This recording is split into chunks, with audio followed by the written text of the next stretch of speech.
by Richard Prescott.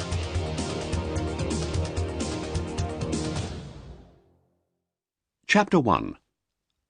The Meeting. Colin Fenton was lying on the bed in his hotel room, wishing that he was somewhere else. The window was open, and he could hear the constant sound of traffic outside. The hotel was in Brentwood, a small town in Essex, just beyond the eastern suburbs of London. Colin was in Brentwood to teach a computer software course to the administrative staff of a company called Sutton Chemicals. This kind of teaching was always dull, tedious work, and today, the first day of the course, it had been particularly dull and tedious. By the afternoon, Colin had been exhausted. Now it was good to lie on the bed in the semi-darkness. The evening air was cool and damp. Slowly, Colin got up off the bed and went to close the window. He stared out over the hotel car park towards the wide, busy street beyond, while he wondered where he could go to eat dinner. He had a shower and put on some casual clothes. He phoned his home in Bath, about 200 kilometres away to the west, but his wife wasn't in the house. Then Colin remembered that she had been going to travel to see some clients that afternoon. She'd probably had to work late. She often did. I'll phone her after dinner, he thought. Colin and his wife, Julie, were partners in business. Their company, CJF Software Solutions, developed computer programs and sold them to a number of large businesses. Colin looked after the company's finances, the marketing of the computer software, and the organisation of training courses. Julie was a software developer. Colin left his hotel room and went to find somewhere to eat. The hotel didn't have a restaurant, but earlier in the day Colin had seen a pub which had a restaurant attached, just down the street. He decided to walk there. The food and wine were excellent. At last, Colin began to relax. So, after the meal, instead of going straight back to the hotel to have an early night, he went into the bar of the pub. It was noisy and crowded, but Colin didn't care about that. In one corner of the bar there was a large television set. A football match was showing, and most of the customers were watching it. Colin bought a drink and tried to find an empty seat. As he was looking round the crowded room, he saw something that almost made him drop his glass. He walked towards a man who was standing at the other side of the bar. "For a moment I thought I was looking in a mirror," he said. The other man was shocked too. The two of them stood, facing each other. It was strange, unreal. Then they both laughed. The two men were unbelievably alike. They were both in their late 30s. They had almost identical features. They even had the same hairstyle. Colin was perhaps slightly heavier, but otherwise the two men were doubles. "We could be twin brothers," the other man said. They introduced themselves. The other man's name was John Bentley. He had a soft London accent. "There's a seat free at our table, if you'd like to join us," he said. "I must introduce you to my wife." Linda Bentley was sitting on a long seat in the corner farthest from the television. She moved along the seat to make room for Colin. "It's incredible," she said, looking at Colin and her husband. "You two are identical. You're perfect doubles." Linda was dressed in black clothes. She had fair hair, large green eyes, and a broad smile. She wore a lot of makeup, and she wore a lot of heavy gold jewellery. Her skirt, Colin noticed, was very short indeed. She could not have looked less like his own wife, but he liked the way she looked. "I've not seen you in here before, Colin," John Bentley said. "Where are you from?" "Bath," Colin said. "My wife and I own a small computer software company there. I'm in Brentwood for a couple of days, teaching a course." "Oh, I don't know anything about computer software," Linda said. "You must be very clever." She smiled at him, and Colin laughed. "No," he said, "my wife's the clever one." Colin enjoyed being with the Bentleys. He liked their friendly way of talking. Over the next hour, He drank more than he had planned to drink. As a result, he became very talkative. But after some time, he noticed that John Bentley had become silent. Bentley was probably bored with hearing him talk, Colin thought. But Linda kept asking him questions about his business. When it was time to leave the pub, Colin shook hands with the Bentleys, and they wished one another good night. "Will you be here in Brentwood again?" Linda asked Colin as they walked out into the cool night air. "Yes, I will, actually," Colin said. "I've got another 2-day course to teach at Sutton Chemicals in about a month's time."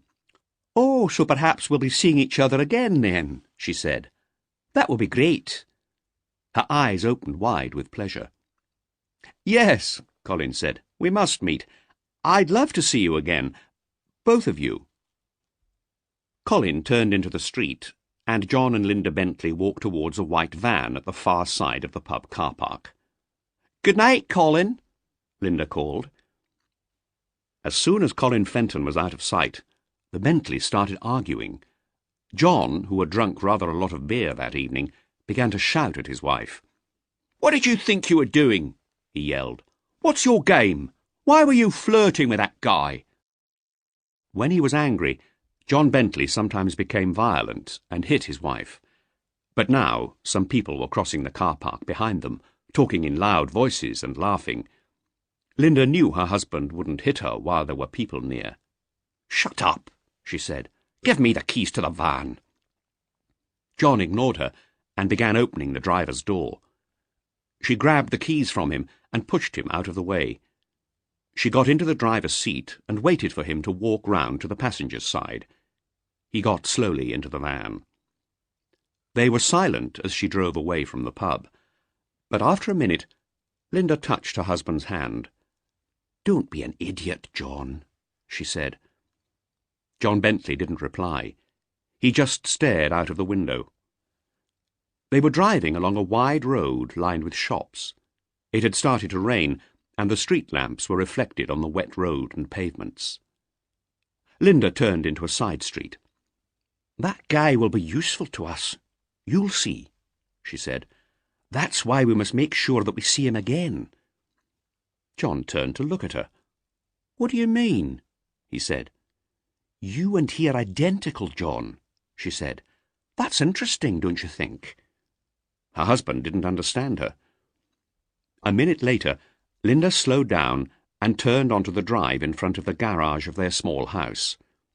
The van's headlights shone onto the garage door. "You can forget about small-time thieving now, John," Linda said. "If you do one big, easy robbery now, we'll be rich for the rest of our lives." "I'm going straight now, Linda," John said. "I'm finished with thieving. You know that. I don't want to go to prison again." "You won't go to prison this time," his wife replied quickly. "There's no way you'll get caught."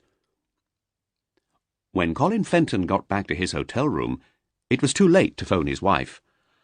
"Oh, well," he thought, "I'll be back home in Bath tomorrow night anyway. It doesn't matter now." The idea of another day teaching the administrative staff of Sutton Chemicals was thoroughly tedious. He didn't want to think about it. He thought instead about Linda Bentley. The only good thing about coming back to Sutton Chemicals for another course was that he might get a chance to see her again.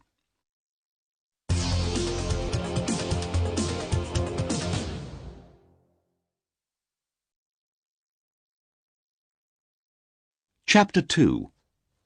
The Business.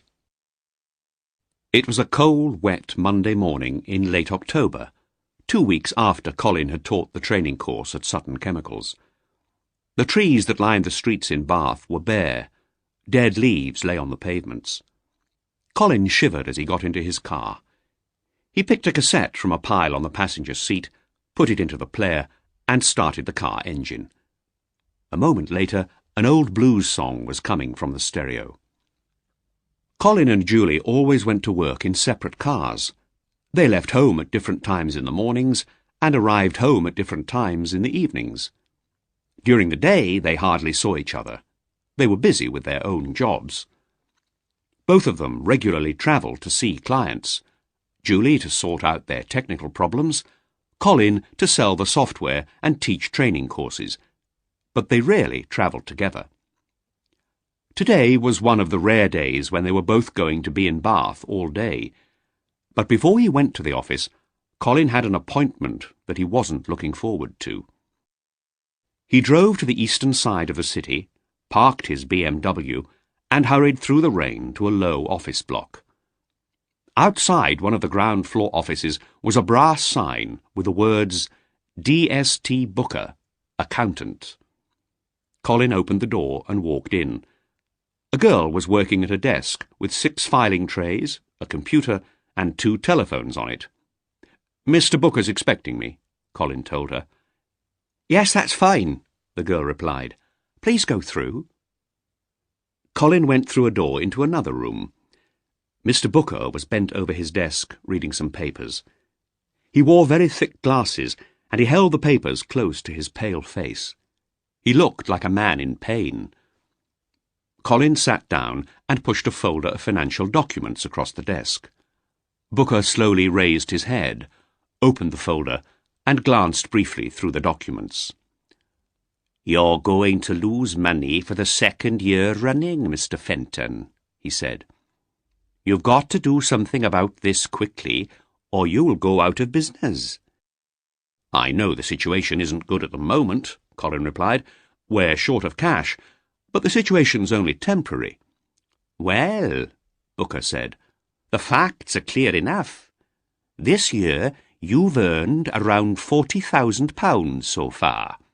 But last year you spent more than £150,000, and you'll spend more or less the same this year. Your business won't survive unless there are some large orders coming in soon." Colin was silent. He looked down at the floor. Booker leant forward. "And you haven't got any large orders coming in, have you?" he said. He seemed almost pleased. "We're developing some important new software for Jackman's, the big insurance brokers," Colin said. "It's for use at their head office in Manchester. It's a valuable contract." "Have you signed the contract already?" Booker asked. "Well, no, actually," Colin said. "The people at Jackman's are waiting for the results of some tests. We still have to sort out a few technical problems with the software, but in a few months everything will be ready." Booker smiled.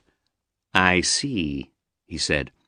"Well, you'll need to earn about £20,000 between now and the end of the year if you want your company to survive."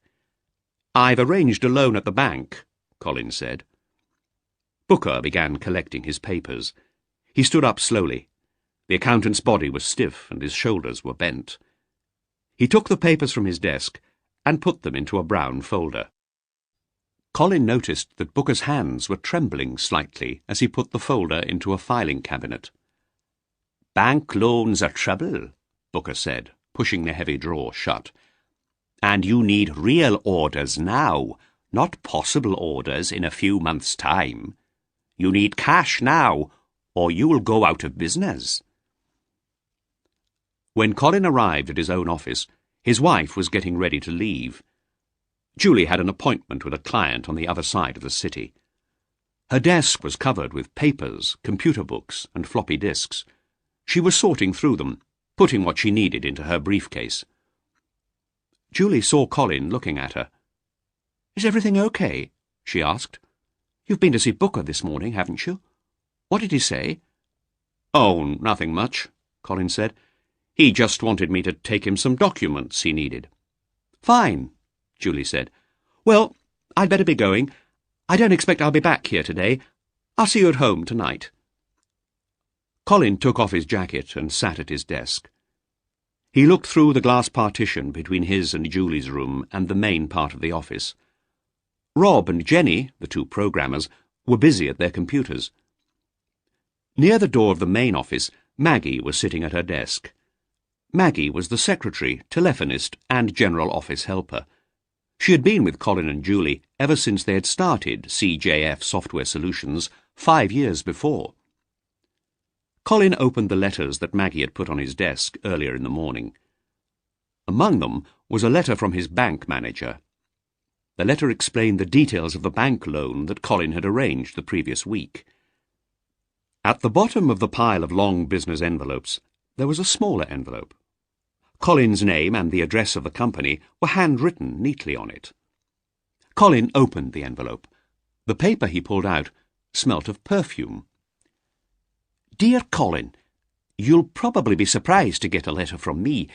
I found your company's address in the yellow pages. I just wanted to remind you that we'd love to see you when you next come to Brentwood. I think you said you would be here again in a few weeks' time. Perhaps this time you could have dinner with us at our house. We really enjoyed that evening we spent together. Your funny stories made us laugh so much. Please phone me on 0033 23456 before your next visit, so that we can arrange to meet. Hoping to see you again soon. Best wishes, Linda Bentley." Colin held the letter close to his face. The perfume was the one which Linda Bentley had been wearing that Wednesday night in the pub in Brentwood. Colin didn't know what to think about the letter. What did Linda mean by "your funny stories"? He had talked a lot that evening, but he couldn't remember telling any funny stories. Well, not many, anyway. The letter could be embarrassing for him, Colin thought. He didn't want Julie to see it. He quickly read through the letter again, and he noticed that the number was for a mobile phone. He tore off the part of the letter with the phone number on it and put the piece of paper in his wallet. He tore the rest of the letter into small pieces and put them into the waste paper bin beside his desk.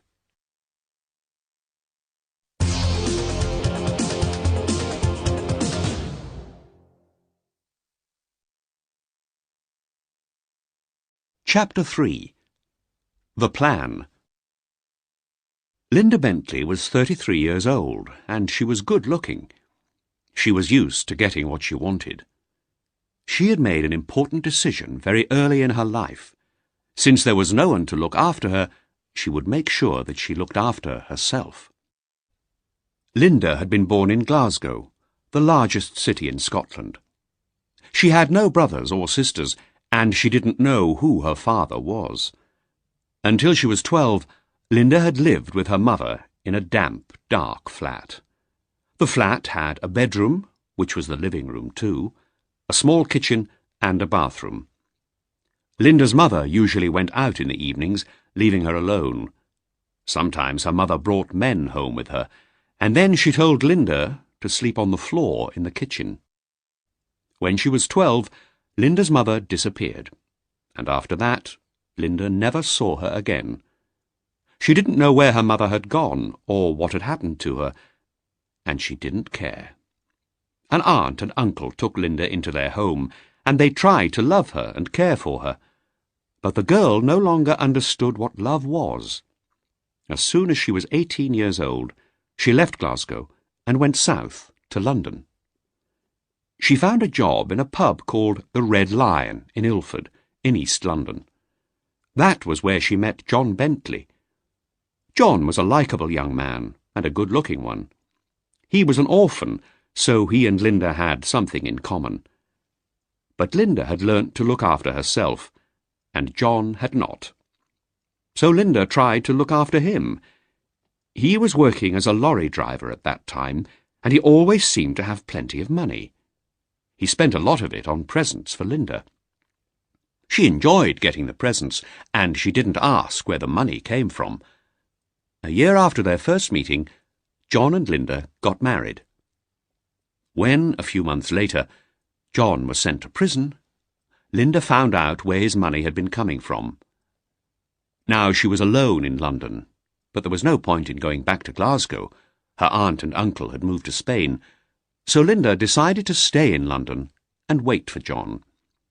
But she needed a change, so she started looking for a new job. She soon found one in a large jewellery shop in a fashionable part of London. The shop was called Sandwell's. Linda's job there was much better paid than the work in the pub, and it was much more pleasant too. When John Bentley came out of prison, he was determined to stay away from his old friends. He decided to go straight. He had hated being locked in a cell for most of each day, and he didn't want to go back to prison. Linda persuaded Mr. Rose, the manager at Sandwell's, to give her husband a job. The manager knew about John's time in prison, but he gave the young man a chance to live an honest life. Later that year, John and Linda moved into the small rented house near Brentwood, where they still lived.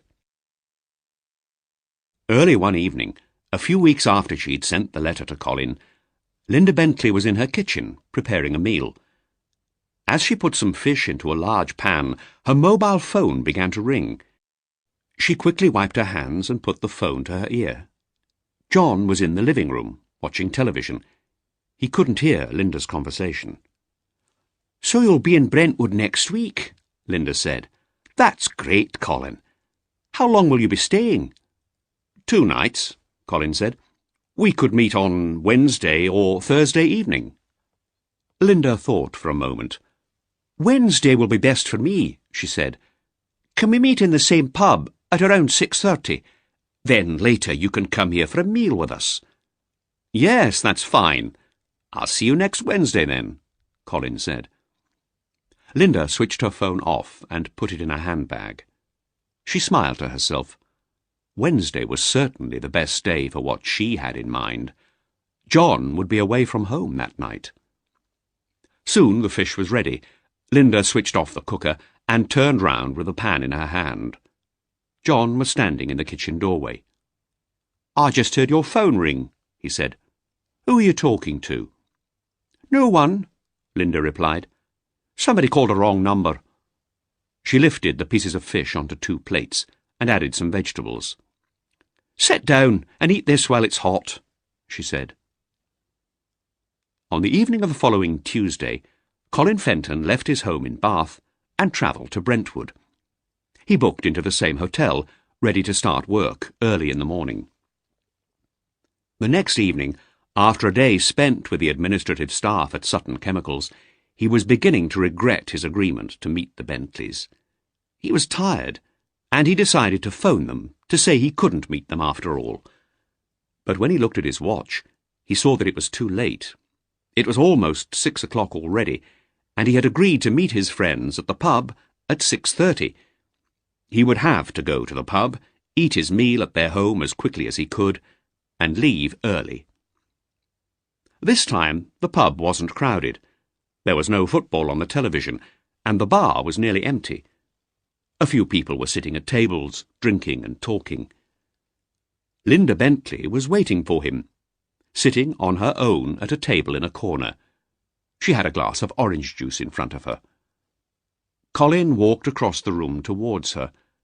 She stood up and shook his hand. "Hello," she said. "I'm glad you could come."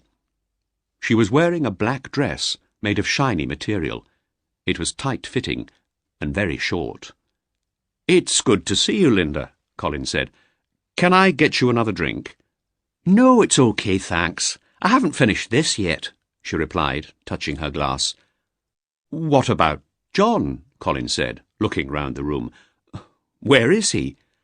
"I'm afraid it's just you and me tonight," Linda said. "John can't come. He's driven his van to Liverpool with some mates." "Liverpool?" Colin said, surprised. "Yes, they've gone to a football match," Linda replied. "John's football mad. He supports West Ham United. He goes to watch all their matches. West Ham are playing Liverpool Football Club tonight." "You should have sent me a message," Colin said. "We could have met another time." Linda smiled at him. "I wanted to see you tonight, John. Go and get yourself a drink," she said. After a few drinks, they left the pub and Linda drove them back to her house in her red Ford Escort. Everything was ready for dinner. There was a small vase of flowers in the middle of the table, and a glass bowl full of water on which candles floated. While Linda finished preparing the food, Colin looked at the framed photographs on the sideboard in the living room. They were mostly pictures of John and Linda on holiday in various places. But one photograph showed an elderly couple, sitting in a sunny Mediterranean garden. Colin picked it up and looked at it. Linda came into the room, carrying a tray of pasta and salad. Colin pointed to the photo. "Your parents?" he asked. "No, my aunt and uncle," Linda replied. "But they were like parents to me. They looked after me when I was a teenager in Glasgow. My uncle is dead now, but my aunt still lives in Spain. It's too cold and wet for her in Scotland." "Do you see your aunt often?" asked Colin. "No, I haven't seen her for years. John doesn't like the heat in Spain," Linda replied, laughing. "But we might go to see her soon." They spent the next couple of hours eating, laughing, and getting to know each other. Colin was soon feeling much better, and he was glad that he had come. Suddenly, he found himself looking straight into Linda's large green eyes. She smiled at him and looked down at the table, pretending to be embarrassed. It was late when they finished their meal. Then they sat in armchairs drinking coffee. After the second cup, Linda leant back in her chair and said calmly, "Colin, do you want to earn £10,000 for one evening's easy work?" This simple question took Colin completely by surprise. He'd been expecting a proposal, but a very different one. He laughed. "I don't buy lottery tickets," he said. "I'm serious, Colin," Linda said, "and I'm not talking about buying lottery tickets." She got up and came to sit on the floor next to his chair. She smiled at him and touched his hand. "I'm talking about £10,000 in cash. It's yours if you want it." Colin sat up straight and removed Linda's hand from his own hand. "What's going on?" he said nervously. "What do you want from me?" "Nothing, Colin," she said quickly. "I was joking." She stood up. "Let's have some more coffee." "You weren't joking," Colin said. "You'd better tell me what this is about." "You're right. I wasn't joking," she replied. "But I'm not sure that I should tell you. Perhaps I've made a mistake." Colin finished his coffee and stood up. "OK, you'd better take me back to my hotel," he said. "It really is late. It's past midnight." Colin got up and went into the hall to get his coat. When he came back into the living room, Linda Bentley's eyes were wet, and tears were running down her cheeks. "I'm sorry, Colin," she said. She cried quietly. Colin put his arms around her and held her for a moment. Then he kissed the tears on her cheeks and stroked her hair.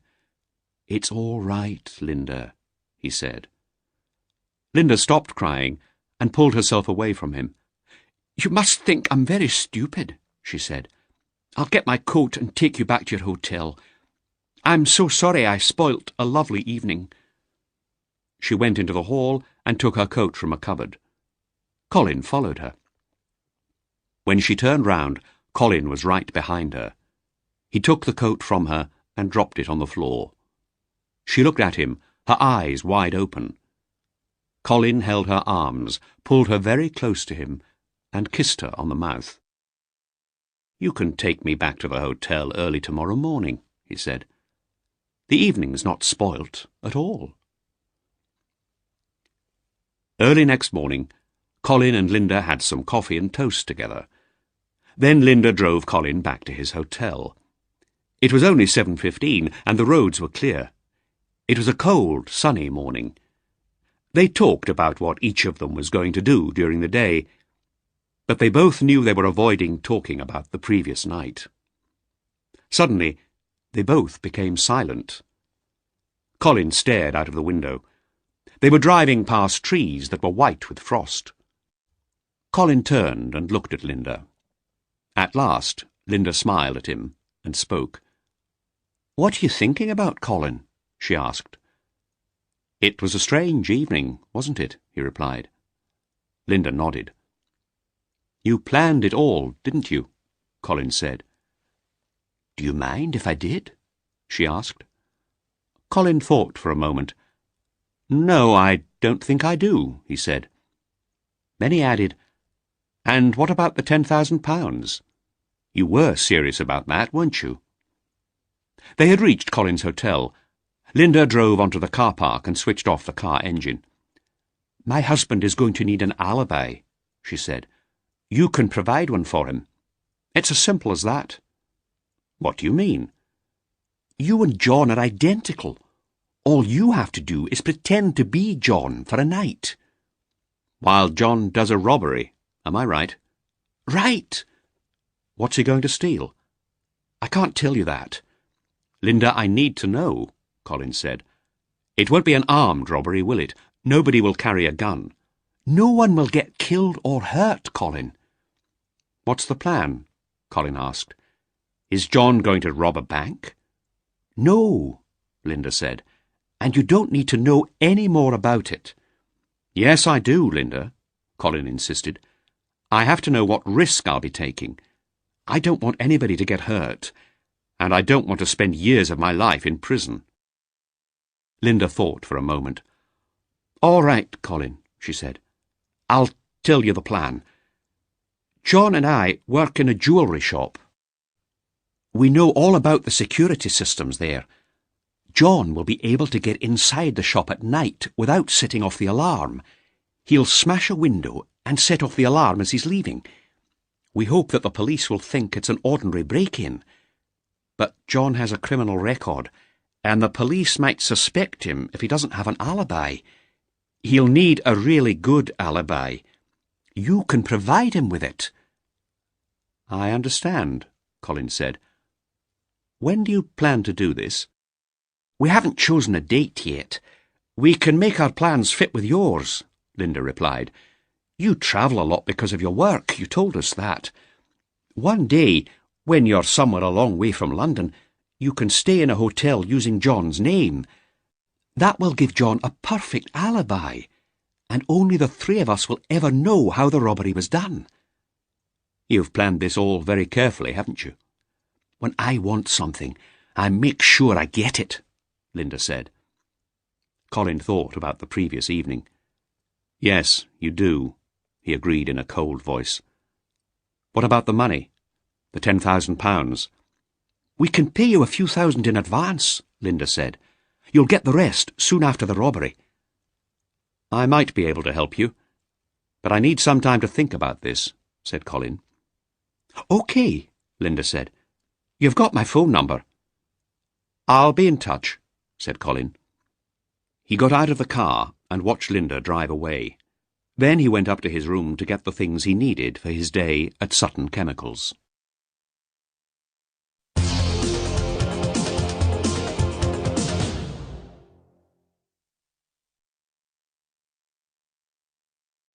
Chapter 4. The Journey. A few weeks later, Linda Bentley got the phone call she had been expecting. She was hurrying back to the jewellery shop after her lunch break. It was nearly Christmas, and the London streets were crowded with shoppers. Linda's mobile phone rang inside her bag. She opened her bag and lifted the phone to her ear.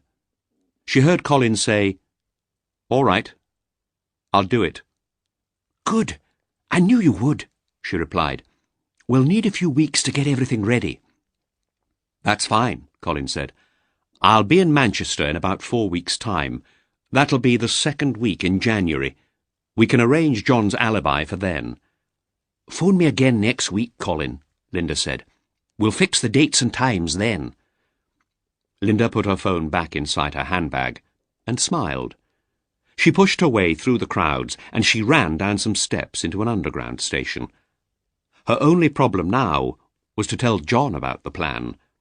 Her husband still knew nothing about her second meeting with Colin Fenton. That evening, the Bentleys were sitting in their kitchen eating dinner. John had a newspaper on the table and he was reading the sports pages while he ate. Linda put her hand on his arm. "John, do you remember our friend Colin?" she said. "Who?" John said, not looking up.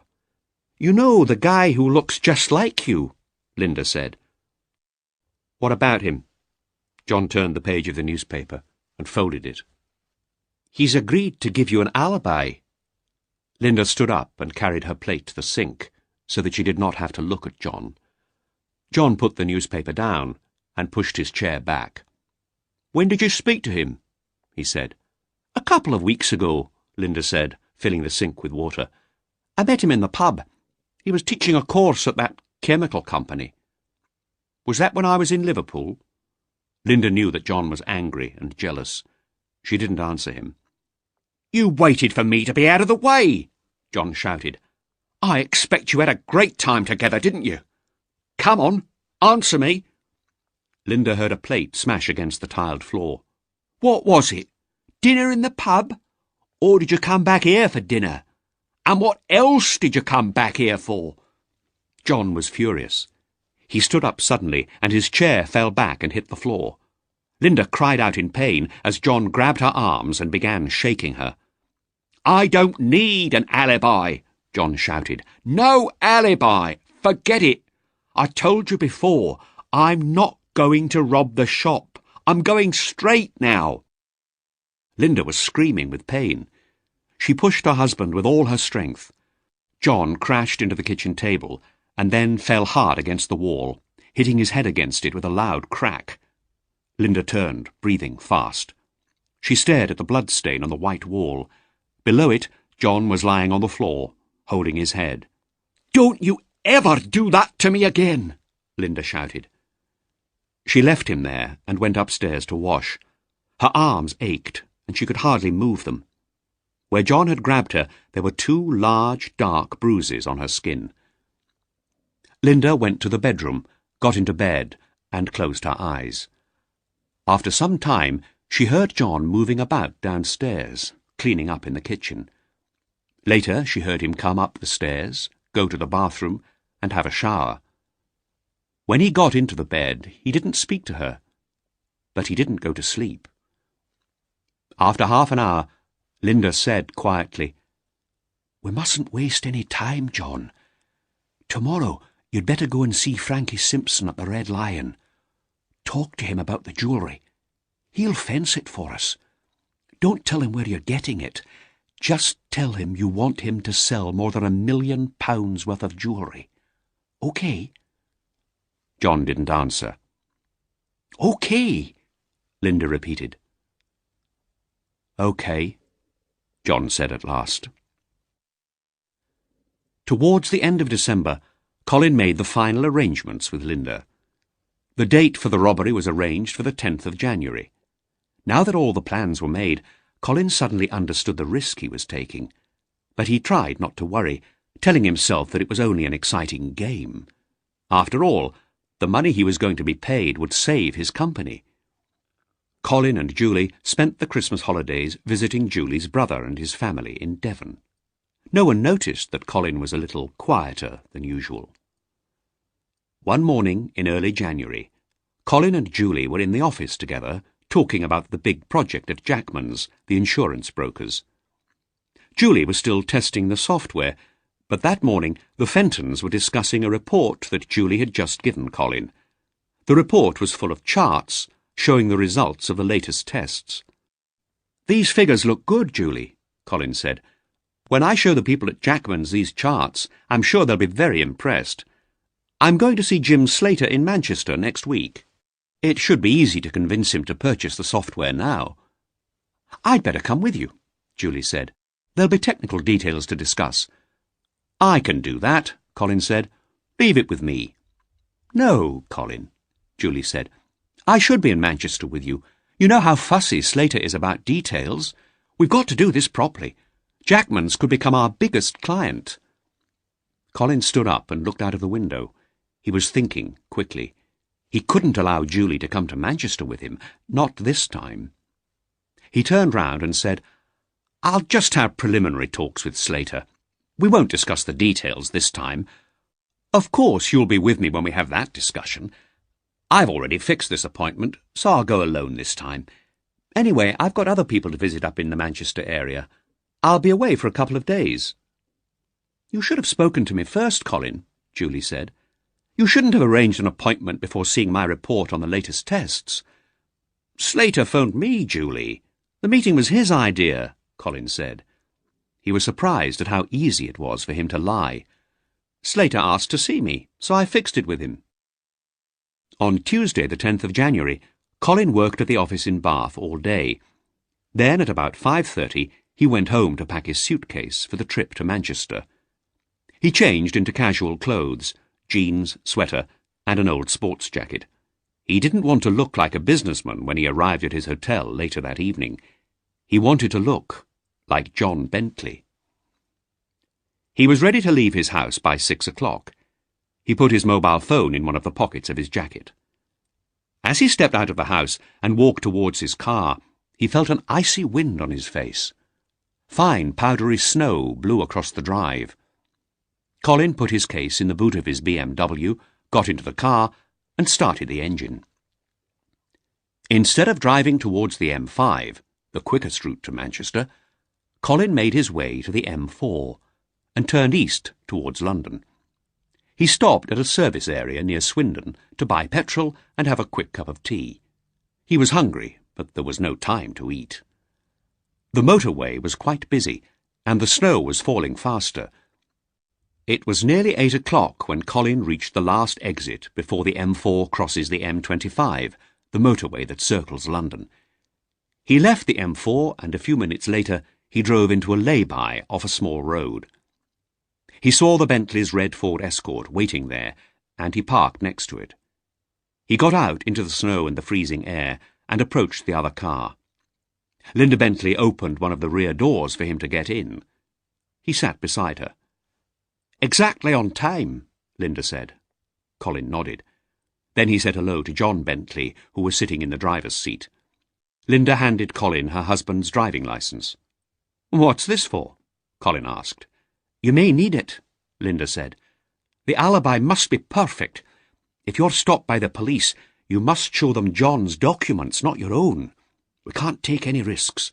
What if there's an accident? We'll need your licence too, for the same reason." Colin took his driving licence from his pocket and gave it to Linda. "What about my money?" he said. Linda took out a thick envelope from her bag and handed it to Colin. "That's £5,000 in £20 notes," she said. "Count it." Colin did. "Right," Linda said. "Did you book a hotel room in Manchester as John Bentley?" Again Colin nodded. "Good. Phone us at about 11:30 when you get to the hotel. Once we know that you've arrived and that the alibi's okay, we can get moving. Is everything clear?" "Yes," Colin said. "OK, get your case," Linda said. They all got out of the Bentley's car. Colin opened the boot of his own car and took out his case. Colin and John exchanged car keys. "We'll meet here at the same time on Thursday," Linda said.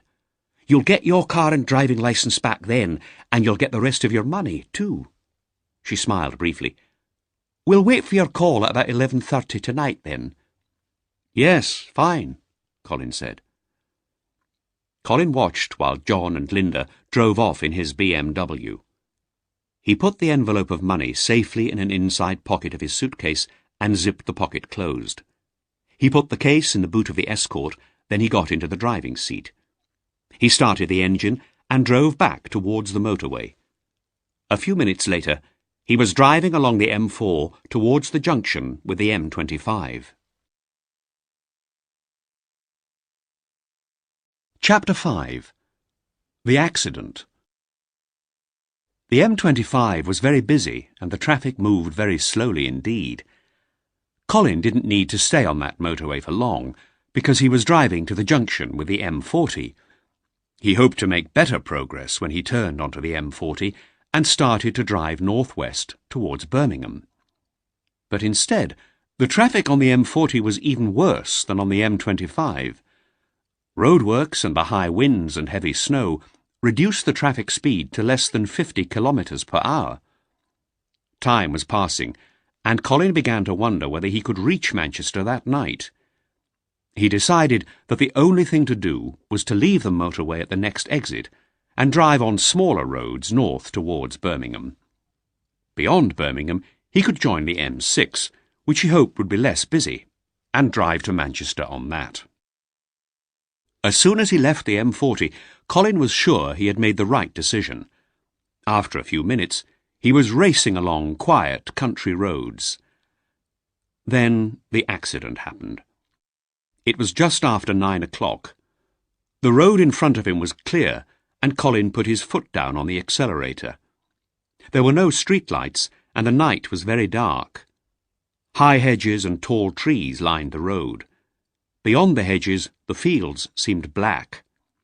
The narrow road curved sharply ahead. Colin turned his steering wheel, but suddenly the car was out of control. It spun round, rolled over, then crashed into a huge tree by the side of the road. Another car had been following the red Escort for several miles, a blue Volvo. The car's driver witnessed the accident. Mark Ashwood slowed down as he watched the car spin and roll over. When it hit the tree, there was a dreadful noise of tearing metal and breaking glass. Mark stopped his car behind the wrecked Escort. Leaving his engine running and turning his headlights full on, he jumped out of his car and hurried towards the wreck. The road, he noticed, was covered in ice. The accident looked serious. The car lay on its roof. The Escort was a mass of torn metal. Broken glass lay on the icy road and on the snow-covered grass by the side of the road. The front of the car was against the trunk of the tree. There seemed no hope for the driver. Mark looked inside the wrecked car. A man was trapped in the driver's seat, the steering wheel pressing into his chest. He was still alive. Mark could hear him groaning quietly. Mark pulled at the twisted metal that had been the driver's door, but it would not move. Cutting equipment would be needed to free the injured man. Mark tried to think what to do. He was a long way from a phone box, and he was not carrying a mobile. He didn't want to leave the injured man alone, but he could do nothing to free him without help. After a minute, Mark heard a lorry approaching. He stood in the middle of the road, waving his arms.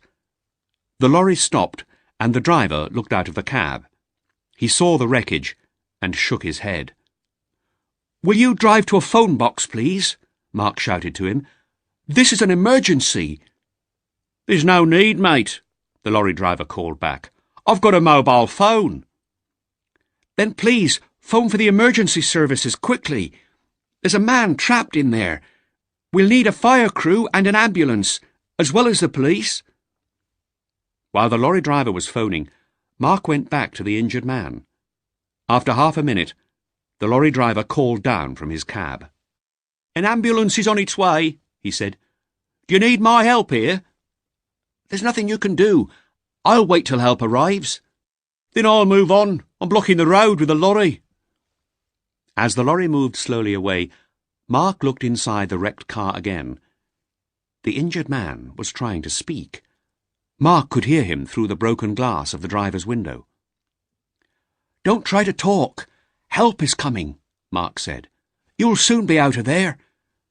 There was blood on the man's face. He looked about the same age as Mark himself, somewhere in his mid-30s.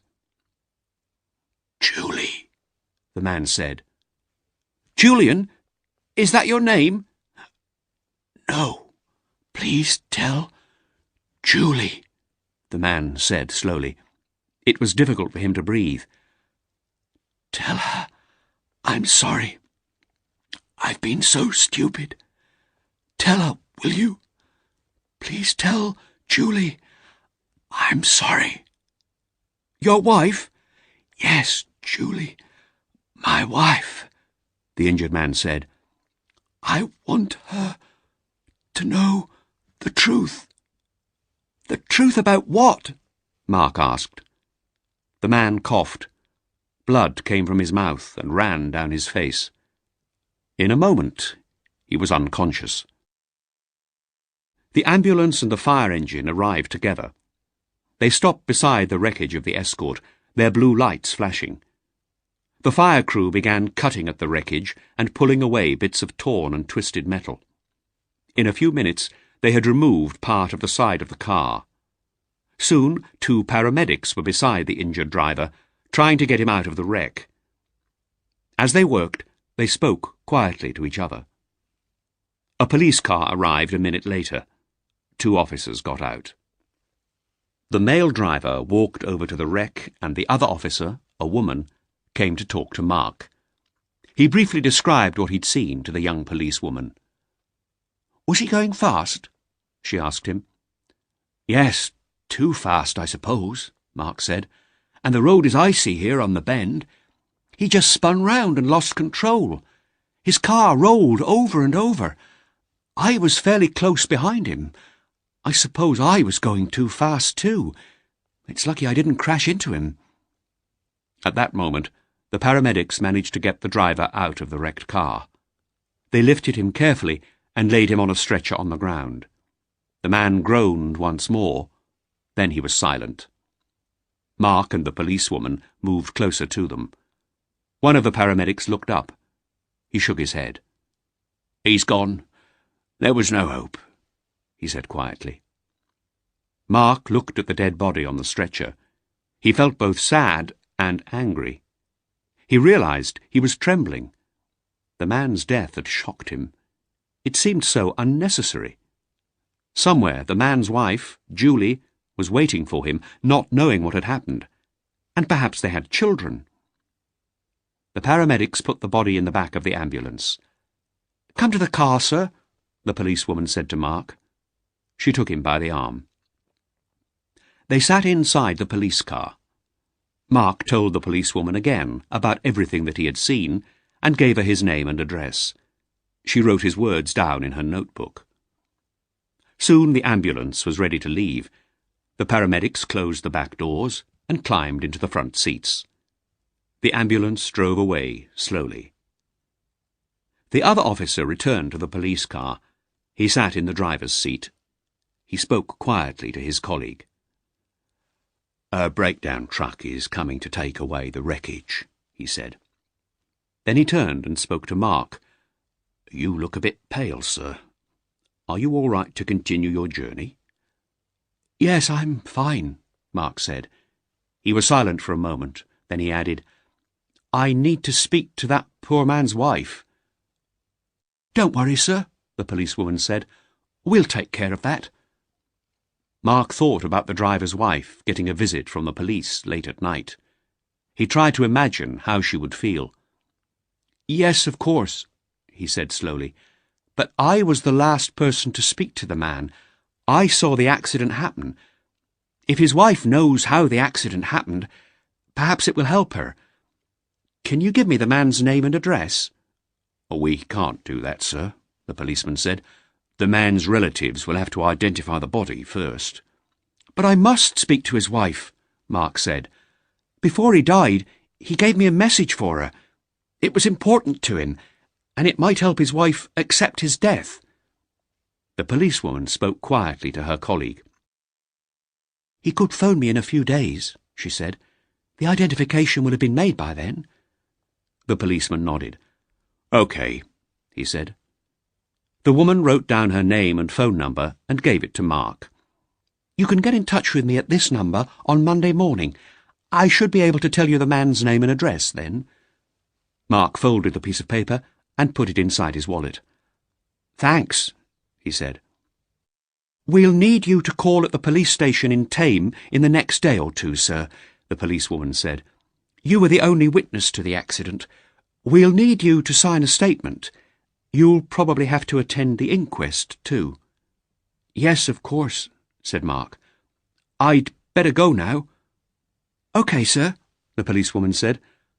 "Drive carefully." As Mark drove away, he saw a breakdown truck approaching.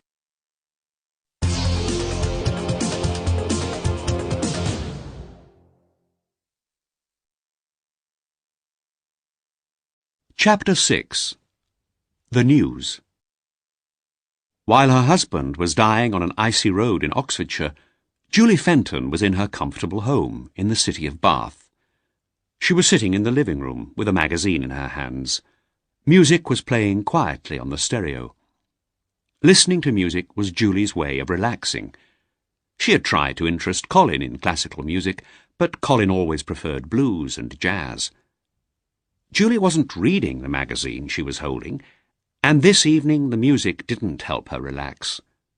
She was worrying about a technical problem she'd been having with the new software for Jackman's, and she was angry with her husband.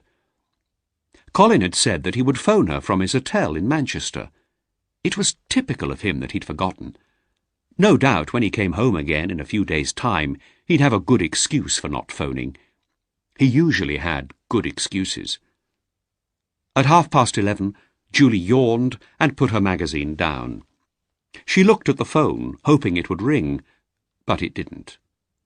She switched off the stereo and went to bed.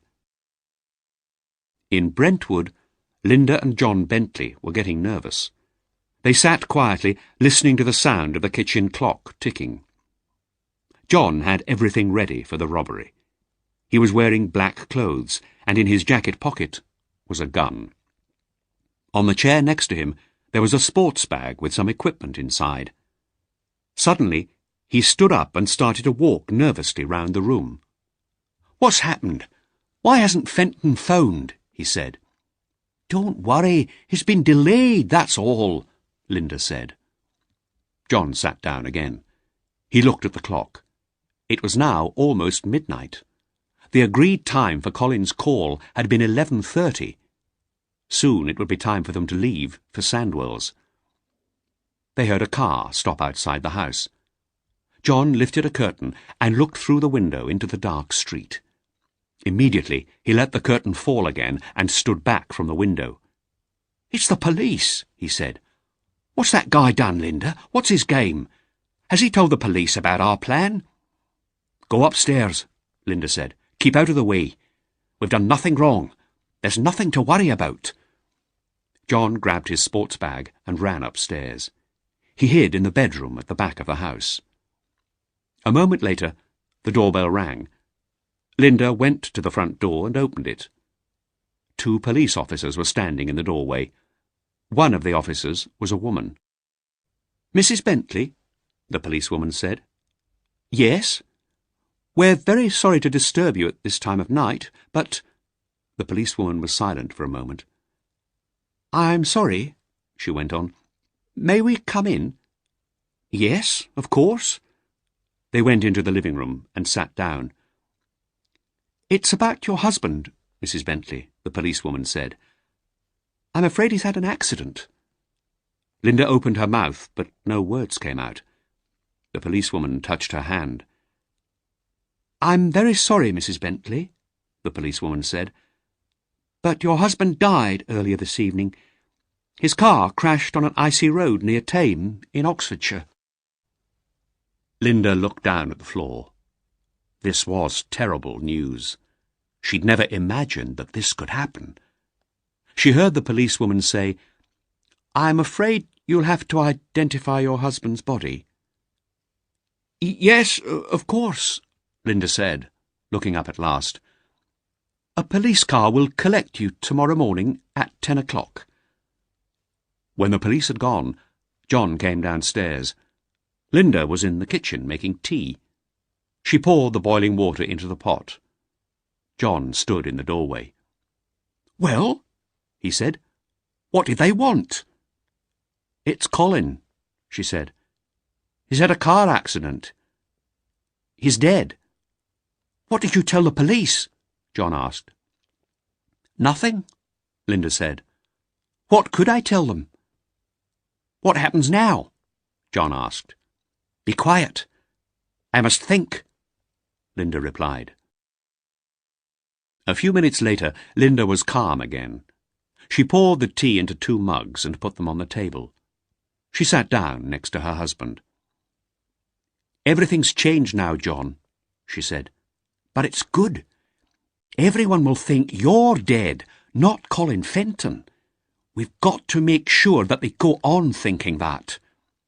"We can't do that," John said. "The police will find out. And what about Fenton's wife? She'll soon start looking for him." "But she won't find him, will she?" Linda said. "There'll be a funeral in this area for someone called John Bentley. Why would anybody connect that with the disappearance from Bath of a man called Fenton? What about me?" "You'll have to stay hidden for a while," Linda replied. "Then, when the funeral is over and everything's quiet again, you'll do the robbery just as we planned.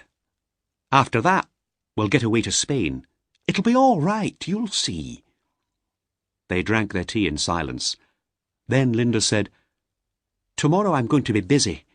The police are coming to collect me at 10 o'clock. I've got to go to Oxford to identify your body.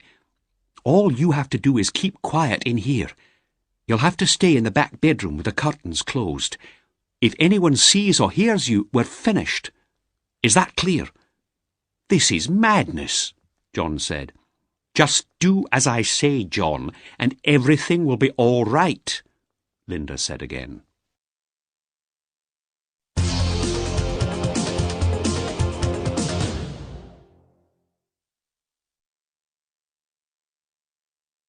Chapter 7. The Wife. When Mark Ashwood got home to his small house in Stratford-upon-Avon, he was exhausted. It was nearly 1 o'clock in the morning. Mark had had a long, tiring day. Mark was an accountant and a business consultant. He helped other business people with their tax problems and gave small companies advice on how to improve their profits and save money.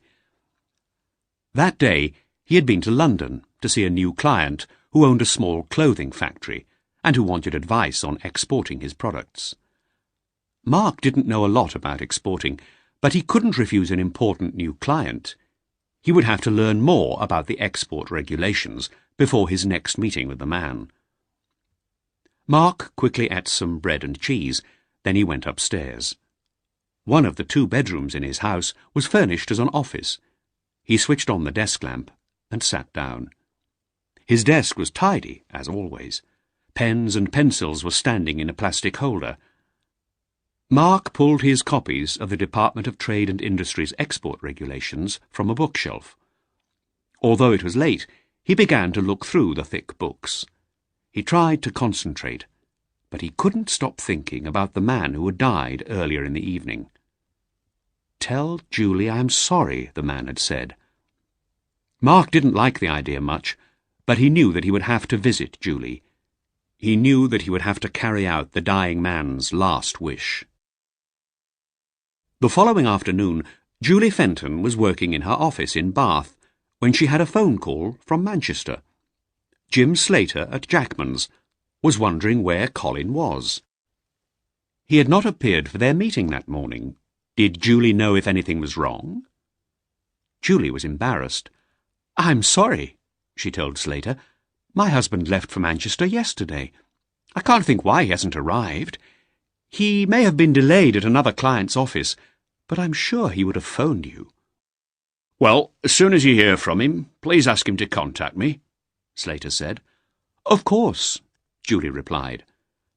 She put the phone down. She was furious. What did Colin think he was doing? Jackman's were such important clients. Julie dialed the number of Colin's mobile phone, but she couldn't make contact. Colin had probably switched the phone off, she thought. There was no news of Colin for the rest of the afternoon. Julie worked in the office until 6:30, testing a new computer program that she was writing. She tried calling Colin's mobile phone several times more, but she could never make contact. "Where the hell is he?" Julie said to herself. As Julie turned off her computer, Maggie, the company's secretary, was putting her coat on and getting ready to leave the office. "I hope Colin's all right," she said. "It's strange that he hasn't called." "Perhaps I should phone his hotel," Julie replied. "It's past 6:30 now. He may have returned to his room. What's the hotel number, Maggie?" Maggie looked a little embarrassed. "I'm afraid I don't know which hotel Colin's staying at," she said. "Normally he asks me to make his hotel reservations for him, but this time he said he'd already done it himself. I didn't think to ask him which hotel it was." "Well, we'll just have to wait for him to contact us then," Julie said. She was tired now as well as angry. It was typical of Colin to be so thoughtless. She switched off her desk lamp and put on her coat. "I've done enough for one day," she said to Maggie. "I'm going home too." As the evening passed, Julie's anger changed to worry and then to fear. Colin still hadn't got in touch. Julie began to think that something terrible might have happened. She went to bed, but she slept badly, expecting the telephone to ring at any time. but the phone didn't ring. In the morning, she got up feeling tired and miserable. She had to do something. She picked up the telephone and dialed the local police station. "Good morning," she said. "I want to report a missing person." Half an hour later, a police car drove up to the house. Julie opened the front door and took the two officers, a woman and a young man, into the living room. "When exactly did your husband go missing, Mrs. Fenton?" the policeman asked as they all sat down. "He went away on a business trip 2 days ago," Julie began, "but he failed to appear at the meeting he'd arranged, and I haven't heard from him at all since he left. I'm very worried about him." "Of course," said the policeman. "Does your husband often travel on business?" "Yes, he goes away about once a month." "Has he ever failed to come home before?" Julie hesitated. "No," she said finally. "You don't seem certain." "Well, there have been a couple of times when he has stayed away from home," Julie said, "but those times were different. We had had arguments and he was angry with me, but he didn't stay away long, and he never missed business meetings." "I see," the policeman said. "And when was the last time this happened, Mrs. Fenton?" "About 3 years ago." "And there was no argument this time?" "No," Julie said. The police officers asked for Colin Fenton's personal details: his age, his description, what clothes he had been wearing when Julie had last seen him, and they asked what type of car he drove and its registration number. Julie took the police officers to the front door. "We'll tell you if we hear anything, of course," the policewoman said. "But I must warn you, Mrs. Fenton, if your husband doesn't want to return, that's not a matter for the police. If he has abandoned you, that isn't a crime. The police can do nothing to help you." "I understand that," Julie answered. The police officers walked back to their car, and Julie closed the door. She felt miserable and alone. She went to the kitchen and made a drink. Then she had a shower and put on fresh clothes, ready to go to the office. It was going to be another busy day.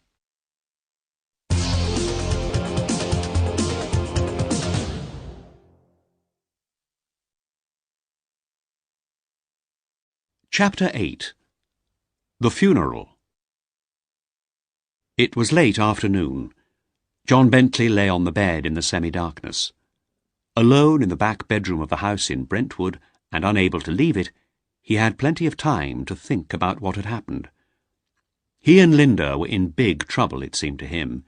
He had no identity now, and he was a prisoner in his own home. He tried to imagine his future, but he couldn't find anything to believe in. He had slept most of the earlier part of the day, but his sleep had been troubled by bad dreams, and he had been woken from time to time by the ringing of the telephone. But now he was wide awake, waiting for Linda to return. She had gone to identify the body of her husband, and then to make arrangements for his funeral. At last, John could lie still no longer. He went carefully downstairs to the kitchen and made himself a drink. He was still there at 5:30 when Linda came home. She was carrying Colin Fenton's suitcase. She was furious when she saw John in the kitchen. "What are you doing down here?" she whispered angrily. "Get upstairs at once."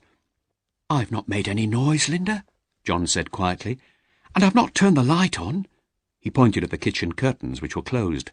"No one can see in." She let him stay. "OK, sit on the floor," Linda said. "We can't take any risks." John did as he was told. He didn't want to go back upstairs yet. Linda checked the curtains carefully and switched on the electric light. Then she opened Colin Fenton's suitcase. Inside the case, in a large plastic bag, were the clothes which Colin had been wearing when he died. He would be dressed in his business suit for his funeral. There were also some clean shirts and underclothes, and a briefcase in the suitcase. In a smaller plastic bag there were a few personal items: Colin's watch, his wedding ring, and his mobile phone. The phone was broken. It had been in Colin's jacket pocket, and it had been crushed by the steering wheel in the accident. The watch was broken too. Linda threw the phone and the watch in the waste bin. She examined the ring carefully. "It isn't worth much," she said, "but it is gold. I'll sell it later." She put it inside her handbag. Then she opened the dead man's briefcase. She glanced quickly at the papers and files inside it, then she threw those in the bin. There were several zipped pockets inside the briefcase. Linda checked them all, but she didn't find what she was looking for. She frowned. "The police would have told me," she began. Then she stopped and checked the suitcase again. There was a zipped pocket inside that too. Linda opened it quickly. The envelope was still there.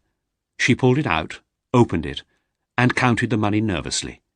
£5,000. It was all there. She sighed. The money had been borrowed. It was part of an advance paid by Frankie Simpson for the jewellery he was going to fence for them. "How are you feeling, John?" Linda asked her husband. She was calmer now. "I need to get out of this house soon," he replied, "and the phone's been ringing all day." "I can believe that," Linda said. Earlier that day, before going to identify the body, Linda had told the manager at the jewellery shop about John's death. She had also told Frankie Simpson about it, and Frankie would have told John's old friends at the Red Lion. People had obviously been phoning to talk to Linda about John's accident and to sympathise with her. Well, she and John had to continue with the lie now. And anyway, only by doing that could they carry out the robbery and escape safely with the money. "I'm hungry, Linda," John said. "I need something to eat." "You'd better get back upstairs," she told him. "I'll cook you something and bring it up to you in half an hour." John returned quietly to the back bedroom. He lay on the bed again, still angry with Linda for getting him into this situation. Soon he heard her coming upstairs. She entered the room carrying a tray with a plate of hamburgers on it. John sat up and began to eat hungrily. "I'm going out again now," Linda said. "I'll probably be back late." "Where are you going?" John did not want to be alone again. "I'm going to get rid of Fenton's car." Colin's BMW was in the Bentley's garage. Linda looked up and down the street before she went to get it, but it was dark outside now. The neighbours would not notice Linda driving away in a car which did not belong to her. Linda drove to the M25 and travelled along it until she was on the western side of London. She turned off the motorway when she came to the exit for Heathrow Airport. She drove Colin's car into one of the long-stay car parks and parked it there. The long-stay car park was a good place to leave Colin's car, Linda thought. It would be some time before anybody realised that the BMW had been abandoned. And when the police did know about it, they would think that Colin had got on a plane and left the country. They wouldn't search for him. They certainly wouldn't suspect that he was dead. Linda knew that hundreds of people went missing every year in Britain. Colin Fenton would simply become another missing person. Linda walked from the car park to Heathrow Central Underground station. Soon she was sitting on a train going back across the city. It was nearly midnight when she arrived at Upminster Station. From there she took a taxi home. John was asleep. The tray and the dirty plate were on the floor beside his bed. The next few days were difficult for Linda. She couldn't stop visitors coming to the house. John had to stay inside his room most of the time and be very quiet. He felt like a trapped animal. Often he wanted to run outside and scream, but he knew he had to stay hidden. He kept his gun in a drawer beside the bed, and sometimes he took the gun out and held it in his hand. He'd never fired the gun at anyone, but as he lay there in the dark room, he wondered what it would be like to kill someone with it. After the first couple of days, he slept with a gun under his pillow. The gun made him feel safe. Then it was the day of the funeral. The body was going to be cremated. Linda told everyone that that was what her husband had wanted. The funeral took place at a crematorium near Brentwood. A few of John and Linda's colleagues from Sandwell's came to the crematorium, and so did Frankie Simpson, and some of John's other mates from the Red Lion. By the afternoon, all that was left of Colin Fenton was a container of ashes. Linda had asked for the ashes to be scattered in the garden of the crematorium. When Linda arrived home after the cremation, she went upstairs to see how John was. She opened the door of the back bedroom. It was dark in the room, but Linda could just see her husband. He was pointing his gun at her. "I've had enough of this, Linda," he said angrily. "I can't stay here any more. You've made me a prisoner." "You're not a prisoner, John," she said calmly, as though talking to a child. She moved closer to him. "We're in this together, John. We both have to be strong." "It's madness," John said, sitting up. He was staring at Linda, furious with her. "This whole plan is madness. It'll never work." Linda touched him gently on the arm. He pushed her hand away, violently. "Why have you done this to me?" he said. "You've taken my life away from me. I'm trapped." "John," she said softly, "we've got to be patient. We need to wait just a couple of weeks, that's all. Then we'll do the robbery and we'll get away. No one will ever find us, and we'll have all the money we could want. 2 more weeks and we'll be free, John. We'll be free forever." John allowed Linda to touch his arm now. "I don't believe it," he said quietly. "You have to believe it, John," Linda said. "It's true." She sat on the bed beside him, and she took the gun from his hand. "Listen, John, in a few days' time I'll go back to work, but I'm going to tell Mr. Rose that I'll be leaving my job at Sandwell's at the end of the month. That's in just a couple of weeks. I'll tell him I can't live here alone, without my husband. I'll tell him I'm going back to Scotland. I've already cancelled the lease on this house. Just before I leave the shop, you'll do the robbery as we planned. Now that you're officially dead, your alibi is even better than before, isn't it? John Bentley can't rob shops. He's a dead man. It's the best possible alibi, and I'll only have to behave normally at work for a few days after the robbery." Suddenly, Linda smiled. "I'm sorry, John, my love," she said. "I know this is very difficult for you. Look, it's dark now. Let's go out for a couple of hours. We'll go for a drink and a meal. We'll go somewhere where nobody knows us. Let's go north towards Saffron Walden.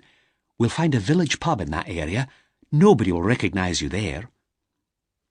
John realised that he had no choice but to agree to his wife's plan for the robbery.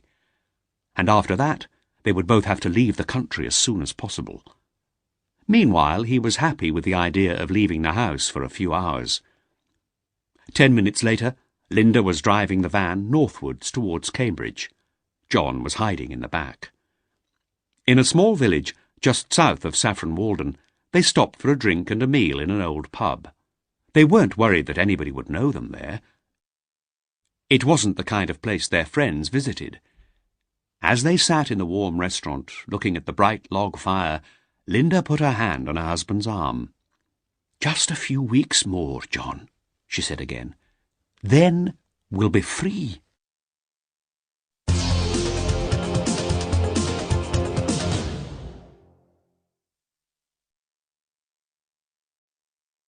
Chapter 9. The Advertisement. On the day her husband was cremated near Brentwood as John Bentley, Julie went to work early. She was in her office at CJF Software Solutions before anyone else arrived. At 9 o'clock, she moved from her own desk to Colin's. There was work to do, Colin's as well as her own, and she had a pile of letters and papers in front of her. She was trying to read them calmly, and she was trying not to cry. But she couldn't stop the tears running down her cheeks. There had been no news of Colin, and she was desperately worried. Julie wasn't used to working on the company's finances, but the accounts had to be brought up to date, so she was trying to learn about them quickly. She read through the letters, and she quickly filed the invoices, getting them ready to take to Mr. Booker, the company's accountant. Among the papers on the desk was a fax from Jackman's, the insurance brokers. It didn't contain good news. Jackman's didn't want to continue with the tests for the new software product. They decided that they were going to continue to use the software they already had. Julie was angry about this news. She'd wasted 2 months' development work on that project. She pushed her fingers through her thick red hair. Then she stood up and began walking round the room. She was tense. She needed time to relax and to think about the future of the business. When Rob and Jenny, Julie's 2 assistant programmers, arrived at 9:30, she gave them a list of jobs to do during the day. Then she put the files of invoices into her briefcase and went to see Mr. Booker. Booker's office was dark and uncomfortably warm. Booker was sitting at his desk, his head down, his shoulders bent. When Julie entered the room, he spoke without looking up. "I'm not surprised he's run away." "How did you know?" Julie said, sitting down in front of the desk. She had only met Booker once or twice before, but she didn't like him very much. Booker coughed into his handkerchief. "News like that travels fast," he said slowly. "It doesn't surprise me at all." "Why? What do you mean?" "When I last saw your husband, we talked about your company's serious financial problems," Booker replied. Julie looked puzzled. "He must have told you about our conversation," Booker said. "No," Julie said. "He told me nothing." Booker raised his eyebrows. "Well, the simple truth is, you're spending more money than you're earning. Your company is seriously in debt." Julie looked straight at Booker, unable to believe what she was hearing. How could Colin have kept this news from her? "How much do we owe?" she asked. "About £10,000 at this moment," Booker replied. "Your husband said he'd arranged a bank loan. He was waiting for a valuable contract to be confirmed, and he needed the loan till you'd been paid for the new software." Booker paused a moment. Then he said, "That contract has been confirmed, hasn't it?" Julie was shocked, but she was beginning to understand. "No," she said. "It hasn't been confirmed. In fact, we've lost the contract." "I see," Booker said. He smiled nastily. He seemed pleased. "That explains everything, then." "What do you mean?" "Your husband can't accept failure, so he's run away." Julie didn't like what Booker was saying, or the unpleasant way he was saying it. She wondered why she and Colin had ever given him their accounts to work on. But she had no time to look for a new accountant now. She had enough problems already. She tried to be polite. "My husband wouldn't run away. He's not that kind of person, Mr. Booker," she said. "And anyway, he couldn't have known about the contract when he disappeared. I only had the news this morning." Julie put the folder of invoices on Booker's desk and got up to leave. "You've got a big debt to pay back," Booker said, lifting his head slightly. "I'd do something about that very soon, if I were you." That evening, Julie sat down at her kitchen table to do some more work on the company's finances. When she was too tired to continue, she made herself a hot drink, then went into the living room. Some CD boxes lay in an untidy pile on the floor in front of the stereo. She picked one at random and put it into the machine. A blues song started to play. Suddenly, tears were running down Julie's face again. "Oh, Colin, where are you?" she said aloud. A photo of Colin stood on the low table beside the sofa. Julie picked it up. Colin, relaxed and smiling in the bright sunlight, was sitting outside a cafe by the sea. Julie had taken the photo herself 2 years before, while they were on holiday in the south of France. She shook her head as the tears ran down her cheeks. "Where are you?" she repeated in a soft voice. She could no longer keep the bad thoughts out of her mind. Perhaps the police were right. Perhaps Colin had abandoned her because he didn't love her anymore. Or perhaps Booker was right, and Colin had run away from his business problems because he couldn't accept failure. Julie didn't know who was right, and she didn't care. All she wanted was to have her husband back home again. Somebody somewhere must know where Colin is, she thought. Somebody must have seen him. She decided to put an advertisement in the national newspapers. She would put Colin's photo in the ad. Someone might remember seeing him. Someone might help her find him again.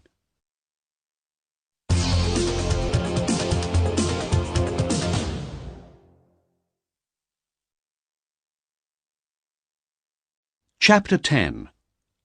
The Search. Mark Ashwood switched off his computer. He put some papers into a folder, and he put the folder on a shelf. The research on export regulations, which he'd done for his new client, had been interesting. Now he'd finished preparing a report on what he'd learnt. He went downstairs and got himself a cold drink from his fridge. It was a Friday evening, and Mark had finished work for the week. On the Monday morning after the car accident, he had telephoned the policewoman at Thame, and he'd learnt the identity and the address of the man who had died.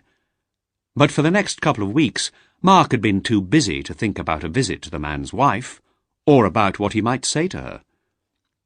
Mark finished his drink and sighed happily.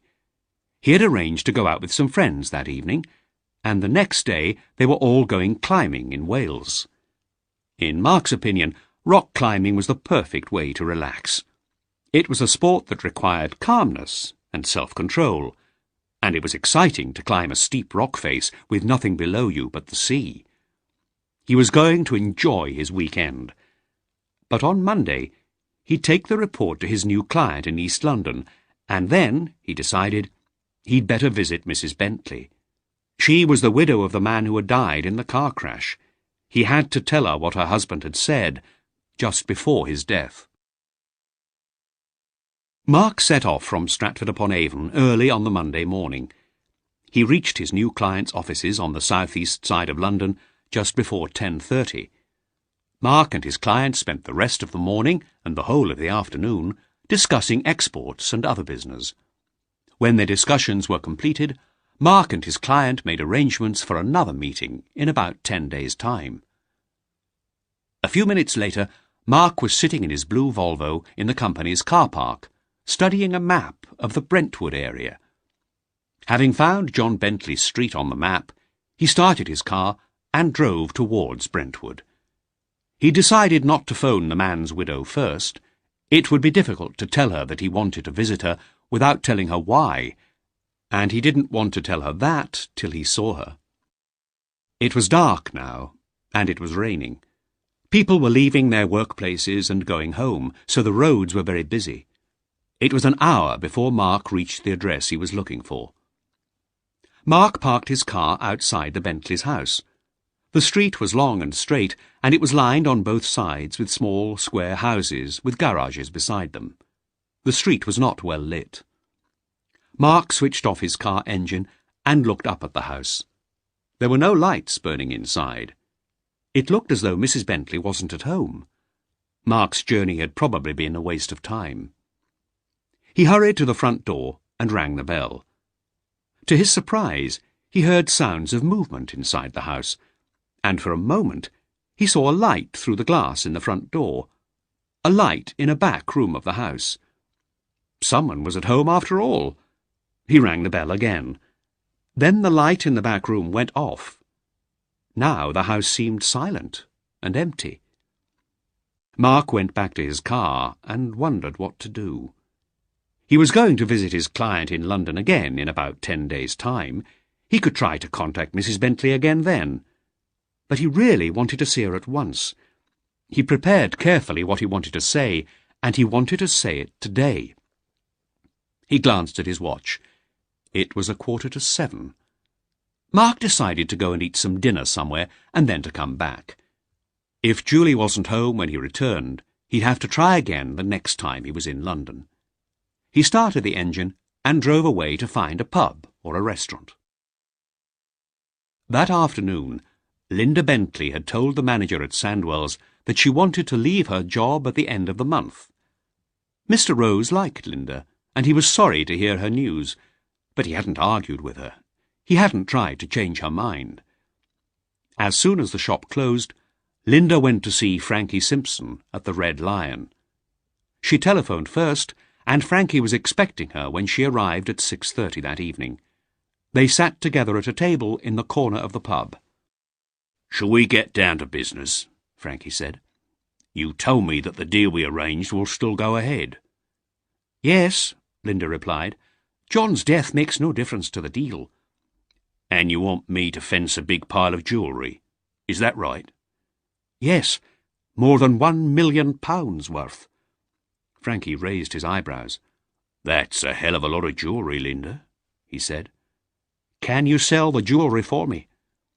"Yes, I can fence it," Frankie said. "But who's going to do the robbery? I thought John was going to do it, but now—" "You don't need to know that," Linda replied. "When will I get the cash?" "It isn't easy to raise that much cash," Frankie said. "I can't fence that much jewellery in the London area. Some of it'll have to go north, to Birmingham and to Manchester. I've got good contacts in the jewellery trade in both cities, but it'll take a little time to move the stuff." "So how long will it take?" "It would help if I knew exactly what kind of stuff you're going to bring me," Frankie said. "I can give you a detailed list," Linda said. "I'll let you have it in a few days." "When's the robbery going to happen?" "In about 10 days' time." Frankie thought for a moment. Then he said, "As soon as I get that list, I can inform my contacts. That way I'll make sure they'll have the cash ready when we deliver the jewellery. Of course, these people won't pay more than 50% of the jewellery's value. You know that, don't you?" "Yes, I know that, Frankie." "OK. Well, give me 3 days after you hand over the stuff to me. Then you'll be able to collect the cash." "Fine," Linda said. "And while we're talking about money, we'd better discuss my share, Linda," Frankie said. "Fencing stolen jewellery is a dangerous business. I'll be taking a big risk. What are you offering me?" £75,000, Linda said. Frankie laughed. "That's not enough, my dear," he said. "There's a big risk, and I'll need a lot of help. I'll have to pay my men." "How much do you want, then?" 120,000. It was Linda's turn to laugh. "You must be joking," she said. "We've got to move the stuff fast," said Frankie, "and that costs money." "OK, I'll give you 100,000. No more," said Linda. "OK, Linda," Frankie agreed. "It's a deal." It was 9 o'clock that evening when Linda turned onto the drive in front of her garage. The headlights of her van lit up the figure of a man standing at her front door. Linda got out of the van and went up to him. "Who are you?" she said. "What do you want?" "Mrs. Bentley?" Mark asked. "Yes." "I'm very sorry to call so late, but I was in the area and I need to speak to you. My name's Ashwood, Mark Ashwood." Linda looked puzzled. They stood there in the dark, staring at each other. "You don't know me," Mark went on. "I've got to talk to you about your husband, Mrs. Bentley. I was there when he died. He asked me to give you a message." Linda unlocked the front door. "Come in," she said. As they stepped into the house, a voice called out, "Linda, is that you?" Linda stopped suddenly. For a moment, Mark saw a figure at the top of the stairs, but almost at once the man turned and disappeared into one of the upstairs rooms. Suddenly, Mark's body was trembling with shock, as though he'd seen a ghost. The man's face had been exactly like the face of John Bentley, the man he'd seen die near Thame. Linda had to think quickly, but that was something she'd always been good at. She smiled sadly at Mark. "A dear friend of mine is keeping me company," she said, "and my friend wasn't expecting me to arrive home with anybody else, and my husband died so recently." She shrugged her shoulders. "Well, it doesn't look good to have a man in the house, does it?" Mark didn't know what to say. He felt foolish, and he wished he hadn't come. "I'm sorry, Mrs. Bentley," he said nervously. "Come into the living room," Linda said. "I'll make us some tea." Mark sat down in the Bentleys' living room, and listened to the sounds of the woman making tea in the kitchen. He was confused. What was happening here? The man in the wrecked car had given him a message for his wife, Julie, but the man at the top of the stairs had called out Linda, not Julie. Soon the woman came into the room carrying tea things on a tray. She poured tea into 2 cups and handed one to Mark. "You must think I'm a terrible person," she said. "But the truth is, my husband and I weren't very happy together. Perhaps you understand.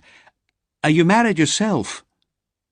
"No, I'm not," Mark said, sipping his tea. It was time to say what he had come here to say. "Your husband was driving in front of me that night, Mrs. Bentley," he went on. "The road was covered in ice. I saw his car spin on the ice and crash into a tree. I stopped to help him. Before he died, he asked me to speak to you. I'm sure he said, 'Tell Julie I'm sorry.' Those were his last words. But if your name is Linda, not Julie, perhaps I misunderstood him." "Perhaps my husband was confused," Linda said. "Yes, perhaps he was," said Mark. "I'm glad you came, Mr. Ashwood," Linda said. "It was very good of you to visit me." She smiled. "I appreciate what you did for my husband when he was dying." Mark finished his tea and stood up. "I'd better go now," he said. The woman took him to the front door and watched him hurry down the dark path towards his car. It was almost 1 o'clock when Mark arrived home in Stratford. He had a shower, then he went to bed. But he couldn't sleep. He couldn't relax. His meeting with Mrs. Bentley had worried him badly. Had the Bentleys' marriage really been so bad? It must have been, he thought.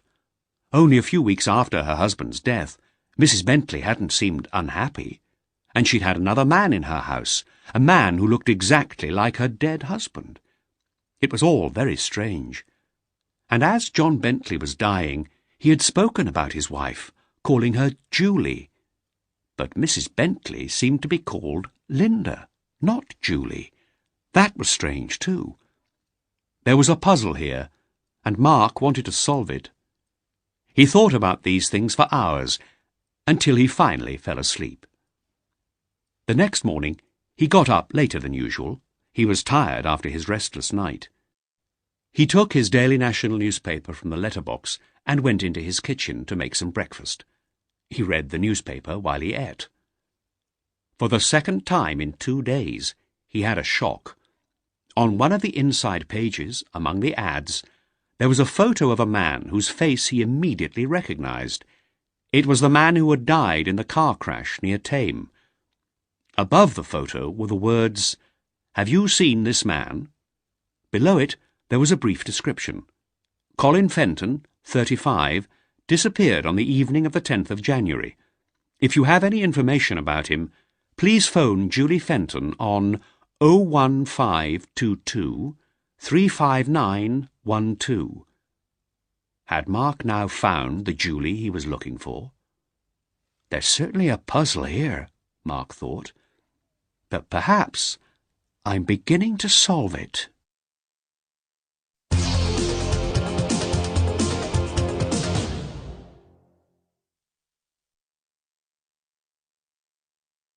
Chapter 11.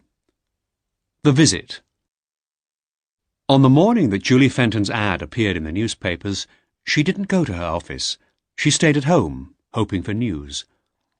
During the morning, 2 people phoned her. They both called to say that they thought they'd seen Colin on the day of his disappearance. They both thought they'd seen him at a service area on the M4 motorway near Swindon. This information didn't help Julie much. She felt no closer to finding Colin. Just before 1 o'clock, the phone rang again. It was a call from a police officer. Colin's car had been found at Heathrow Airport. That afternoon, Julie went to collect the car. A police officer from Heathrow met her and took her to the BMW, which was in one of the long-stay car parks. It was not damaged in any way. "You say you found nothing belonging to my husband inside the car?" Julie asked. "Nothing, madam," the officer replied. Julie opened the driver's door and looked inside. Then she looked inside the boot. "My husband had some luggage with him, a suitcase and a briefcase. Didn't you find those?" "I'm afraid not, madam." "What was he doing here at Heathrow Airport?" "I'm very sorry, madam," the police officer said. "We don't know, but we think that he probably got on a plane. Perhaps he wanted to leave the country. Did your husband have his passport with him?" That evening, Julie looked in the drawer of Colin's bedside table. He usually kept his passport in the drawer. When she didn't find it, she wept tears of anger and grief. She didn't want to believe that Colin had abandoned her. She and Colin had had a difficult marriage. Colin had been irresponsible sometimes, and sometimes he'd been thoughtless. But he wasn't a cruel man. Julie was sitting in the dark, too tired to switch on the light, when the phone rang. She felt for the phone and picked it up. "Julie Fenton?" a man's voice asked. "Yes. My name's Ashwood, Mark Ashwood. I saw your ad in the newspaper. I believe I've got some information about your husband." Julie went cold. "Do you know where he is?" she asked. Mark was not sure how to answer. "No, not exactly, Mrs. Fenton," he said. "I'm sorry, but the news I have isn't good. I'd prefer to meet you and speak to you. Perhaps I could meet you tomorrow." Julie was suspicious. Why did this man want to meet her? What was stopping him giving her the information over the phone? "If you're going to tell me that my husband has left the country, I already know that," she said. "I'm afraid you're wrong about that, Mrs. Fenton," the man said. "But I won't say any more just now. I'd really like to tell you when I meet you. Although the information I have isn't good, I believe it will help you. Can I come and see you tomorrow?" Julie wasn't happy about the man's request, but finally she agreed to meet him. "All right," she said. She gave him her address. "What time can you be here?" "Is 10:30 okay?" the man asked. "Yes, 10:30's fine," Julie said. "I'll see you tomorrow then," the man said. "Goodbye." Julie put the phone down and switched on the light. She realized that she hadn't eaten that evening. She was confused and tired. After some hot tea and a little food, she tried to do some work at the kitchen table, but it was hopeless. Soon she went up to bed. The doorbell rang while Julie was still eating breakfast. She'd slept till 9 o'clock, and she hadn't been downstairs long. "Come into the kitchen," she said to Mark. "Let me give you some coffee. I'm having some myself." Mark followed her into the kitchen. The table was covered in papers where Julie had been working the previous evening. Julie moved the papers and took a mug from the cupboard. Mark saw that there was a pile of unwashed dishes in the sink. Julie poured Mark's coffee and sat down at the table opposite him. "Sorry about the mess," she said. "I woke late." Mark looked at her. Her eyes were tired, her skin was pale. He tried to think of how he should begin his story. "This must be very difficult for you," he said. Julie sipped some coffee and nodded. "You told me to be prepared for bad news," she said. Mark was silent. "I need to know what has happened, Mr. Ashwood." "I'm afraid your husband is dead, Mrs. Fenton," Mark said slowly. He waited for a reaction, but there was none. "It was an accident," Mark went on. "It was quite late in the evening, about 10 o'clock. I was driving behind your husband along a narrow country road. He lost control of his car on some ice, and it crashed into a tree." "But why haven't I been informed?" Julie said. "The police would have told me if my husband had had an accident." "The police believed he was someone else," Mark said. "Someone called John Bentley." Julie laughed nervously. "What are you talking about?" she said. "For some reason, your husband was carrying John Bentley's documents," said Mark. Julie suddenly felt angry. This man seemed crazy. "Where did this accident happen?" she asked. "Not far from Thame, in Oxfordshire," Mark replied. "I'd been to London for the day, and I was driving home to Stratford-upon-Avon."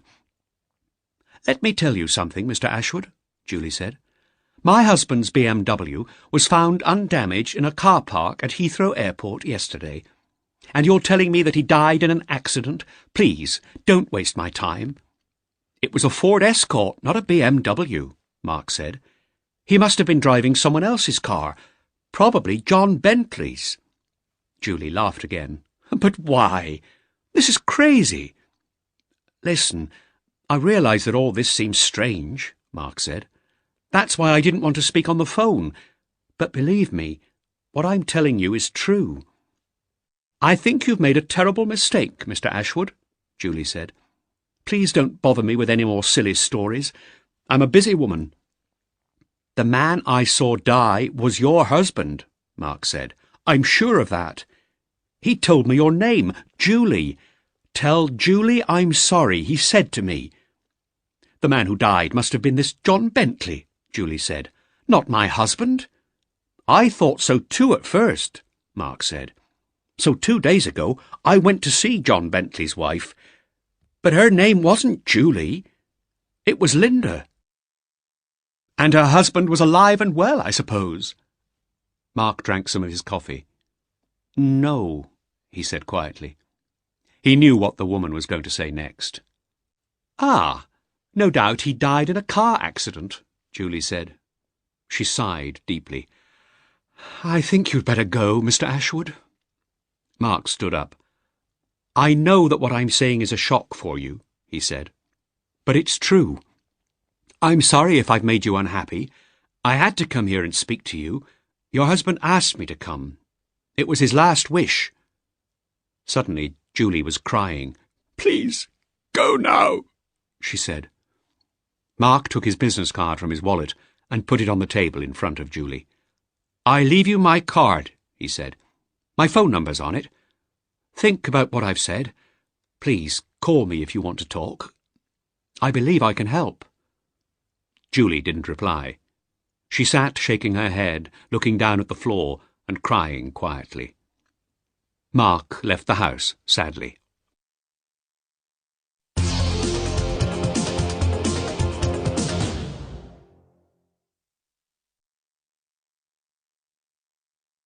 Chapter 12. The Robbery. After Mark Ashwood's unexpected visit to Brentwood, it was clear to the Bentleys that John couldn't stay hidden in the house any longer. Linda found a cheap hotel for him in a suburb which was nearer central London, not far from the River Thames. The hotel was the kind of place where you paid in advance for your room and nobody asked you any questions. It was an old building and some of the windows had boards over them. On the ground floor there was a small, ugly bar where people in cheap clothes sat drinking all day. John's room on the first floor was dark and dirty. The glass in the window was cracked. It was late on a Tuesday evening. John Bentley was excited and nervous. He and Linda sat in the cold hotel room, waiting. There was a bottle of whiskey on the table beside the bed. John lifted the bottle to his lips and drank. For a few moments he felt calm. Then the nervous excitement returned. This was the night. After tonight he would be free forever. At 1:15 in the morning, John checked his things. A set of keys, a small torch, a pair of rubber gloves, a roll of adhesive tape, a small wooden box, a car jack, and his gun. He put the keys, the gloves, the torch, the tape, and the gun in his pockets, and he put the jack and the wooden container in his black sports bag. "It's time to go," he told Linda. They got into the van, and Linda drove it towards the centre of London. The city streets were quiet. It took about 20 minutes to reach Sandwell's. The jewellery shop was a 2-storey building. The front of the shop was in a wide, busy shopping street, but there was a back door too. This door was in a quiet road where delivery trucks stopped.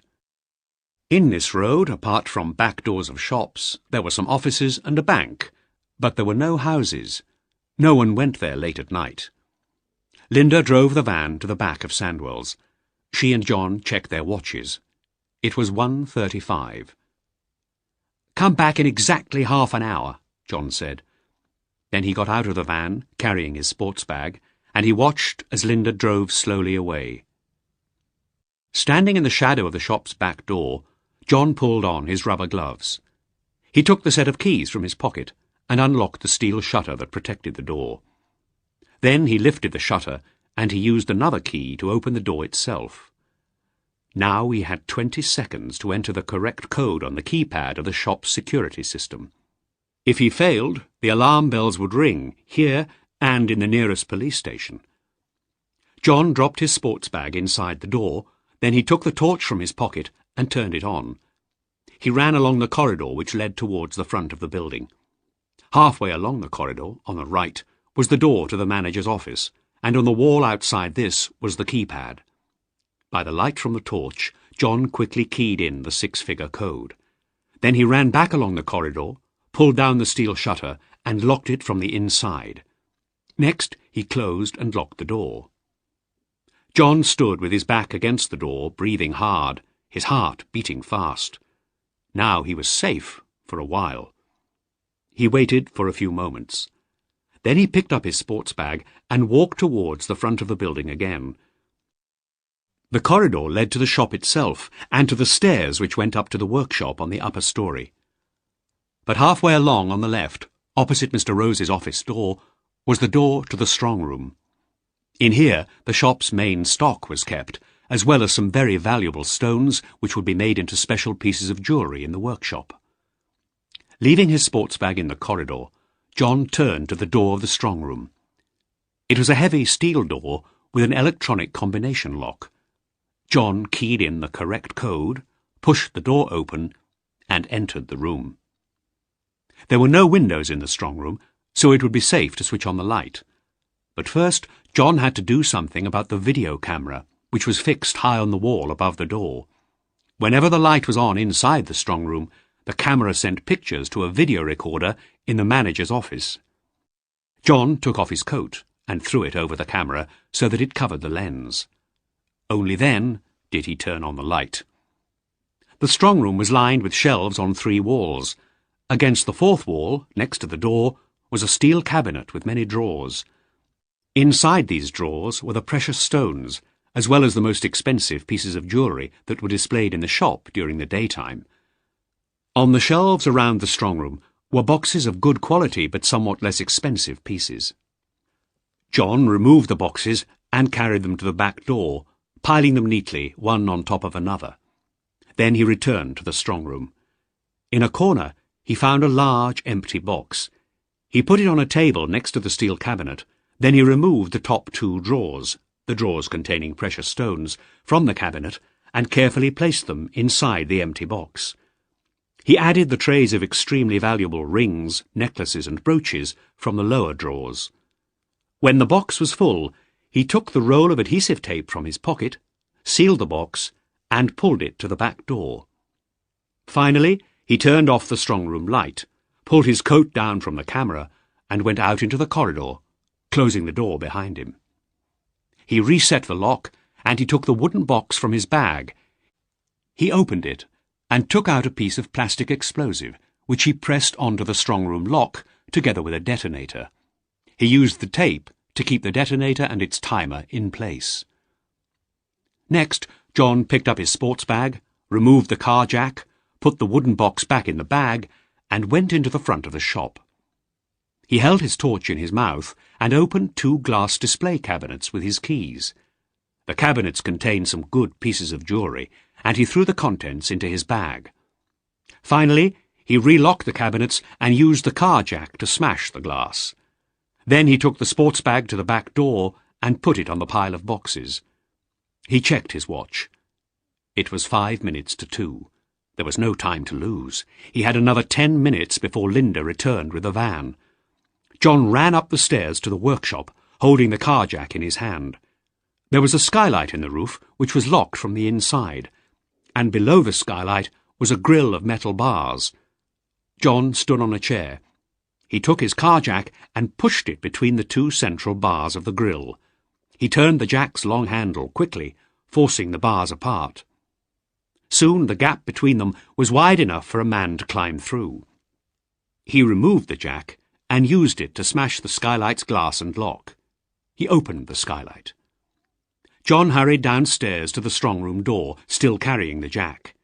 He checked his watch. It was 2:05. Linda should arrive at any moment. He set the timer of the detonator and ran along the corridor. He leant against a wall and waited, breathing hard, wiping the sweat from his face with the back of his hand. After a minute, he heard a small explosion. He ran back to the strong-room door. The lock had been destroyed. At that moment, he heard a van stop outside the back door of the shop. He unlocked and opened the door, then he unlocked and lifted the shutter. Linda had parked the van just outside and had opened its back doors. John and Linda worked quickly, lifting the boxes from the corridor and sliding them into the back of the van. When they'd loaded the boxes, John threw in his jack and his sports bag. He closed the doors. Then he rushed back inside to the keypad and reset the alarm code while Linda started the van. Immediately, the alarm started ringing. The noise was terrible, and it seemed to fill the empty street. John ran back outside, closed and locked the back door of the shop, pulled down the shutter and locked that. Then he jumped into the van, slamming the passenger's door behind him. Linda drove away down the street at high speed, the tyres screaming as she turned the corner. But after a few minutes, she slowed down. Soon she was driving carefully towards the cheap hotel by the river. John got out of the van at the hotel, and Linda drove on till she came to the Red Lion. Frankie Simpson was waiting for her at the pub. It was 2:50 in the morning, and there was nobody in the street. Frankie helped Linda to get the jewellery into the building. Then the two of them began to check the items of jewellery against the list that Linda had already given Frankie. It was a long job, and it took them nearly 2 hours. Linda kept some of the jewellery. A few pieces she wanted to wear herself. The others she would sell later when she and John had escaped to Spain. While Linda had a drink, Frankie Simpson began separating and repacking the jewellery, ready for his men to deliver to other fences in London, Birmingham and Manchester. 2 days, Frankie said. You'll have your money in 2 days. OK. Right, said Linda. I'll meet you here on Friday evening. Come at around 5 o'clock, Frankie said. I'll be here, said Linda. When Linda finally got home, it was almost 6 o'clock. She went to bed for a while, but at 7:30 she was up again. She had to go to work. Linda arrived at Sandwell's at 10 to 9, as she did every Monday to Friday.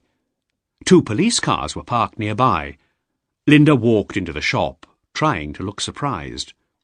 The other staff members were already there. They were standing together, talking. Uniformed police officers were examining the broken display cabinets. Mr. Rose was talking to a police inspector who was wearing a raincoat. Linda walked over to her colleagues. "What's happened here?" she said, looking around the shop.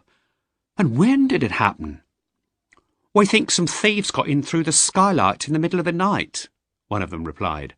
"They smashed the glass and the lock, and they forced open the bars of the grille." "Are there any clues that will help the police to identify the thieves?" Linda asked quietly. "A well-organised gang, that's what the police think," the colleague replied. "There must have been several thieves, and they must have worked fast.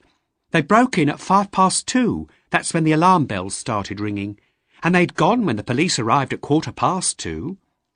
The manager finished speaking to the police inspector. He came over to Linda and her colleagues.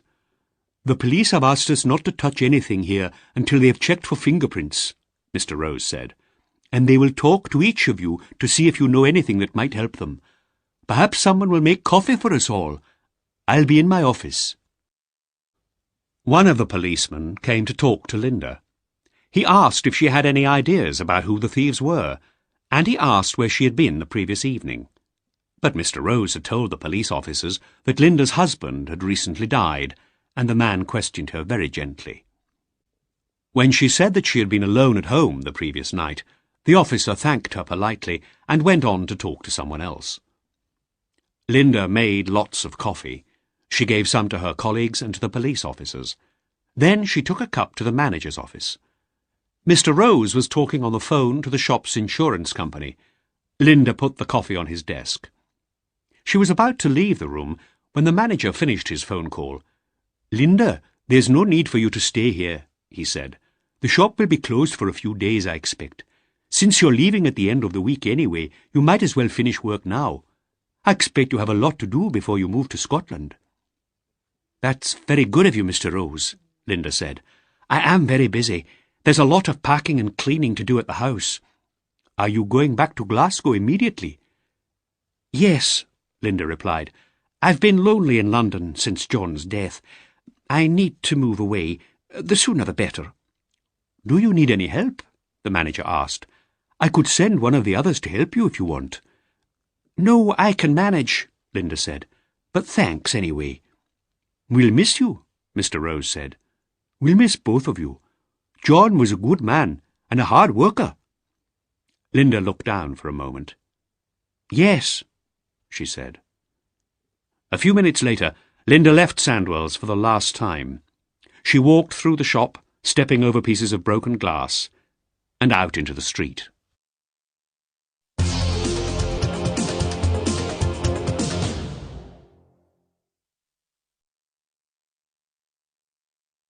Chapter 13. The Truth. On the Thursday evening, despite being tired after a long day's work, Julie Fenton decided to do some housework. She began by picking up the newspapers and magazines which lay all over the house. Then she started to clean her bedroom. Unwashed clothes lay in a big pile on a chair. She washed them and dried them. Then she folded them and put them back on the chair, ready to iron. In one of the drawers in the bedroom, Julie kept her personal documents, bank statements, receipts, her passport, etc. She wanted to check a couple of the bank statements. She pulled open the drawer and she took out the documents to start sorting them. It was then that she saw something that gave her a bad shock. Under the pile of documents was Colin's passport. And if Colin's passport was in the drawer, then he couldn't have left the country. He couldn't have left the country without the passport, so he hadn't abandoned her. He must have had an accident. Perhaps he was lying ill or unconscious somewhere. Julie sat down on the bed. Then she remembered what Mark Ashwood had told her. On the day of Colin's disappearance, Mark had been driving north near Tame, when he had seen a fatal accident. That was at about 10:30 p.m. Other people said they'd seen Colin at a service area on the M4 earlier the same evening. What if Colin had been involved with this John Bentley, the man that Mark Ashwood had talked about? Julie realised she needed to speak to Mark Ashwood again. She hurried downstairs, hoping that she hadn't thrown away Mark's business card. After a minute, she found it in the kitchen, among some letters that were lying on top of the fridge. She picked up the phone and called Mark's number immediately. "This is Julie Fenton," she said when Mark answered. "I'm glad you phoned," Mark said. "I need to talk to you," said Julie. "I've thought about what you said. You could be right. Perhaps the man you saw die was my husband. I need to find out as much as possible about that man's death." "Perhaps it's better if we meet," Mark said. "Can you come to Stratford tomorrow?" "Yes," Julie said. "I'm busy in the morning, but I can be with you by 2:30, if that's okay." "That's fine," Mark replied. "The address is on my card." The following morning, Julie got up very early. She did about 5 hours' work before driving to Stratford-upon-Avon. It was a clear, cold, sunny day. The journey took about 2 hours. Mark made some coffee. Then he and Julie sat in his living room, drinking from small china cups. Mark described the accident once more. "Why do you think Colin had Bentley's documents? And why was he driving Bentley's car?" she asked when Mark had finished speaking. "I wish I knew," Mark replied.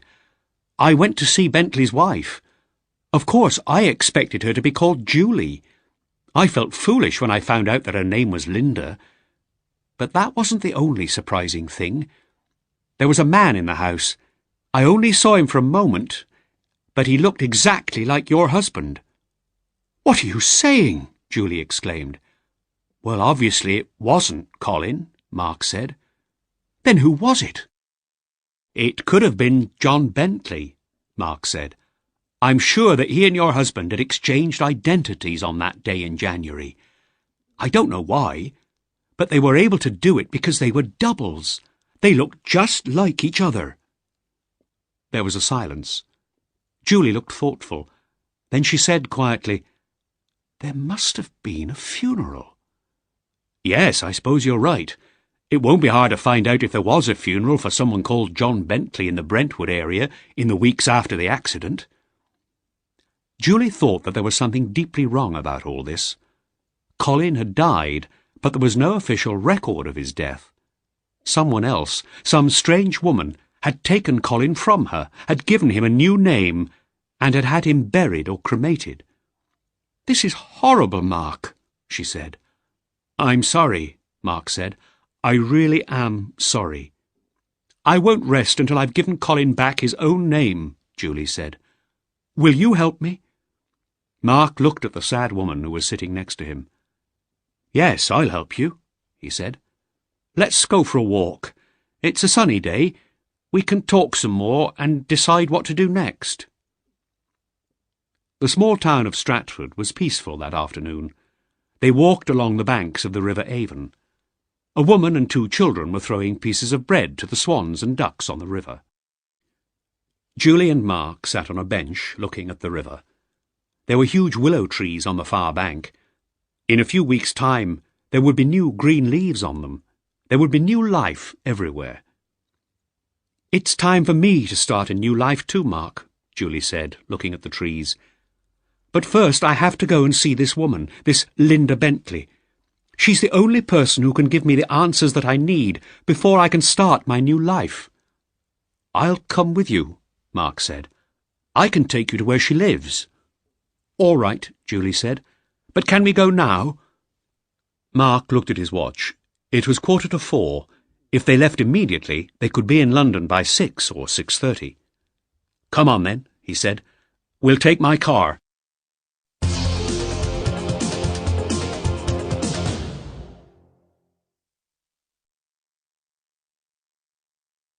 Chapter 14.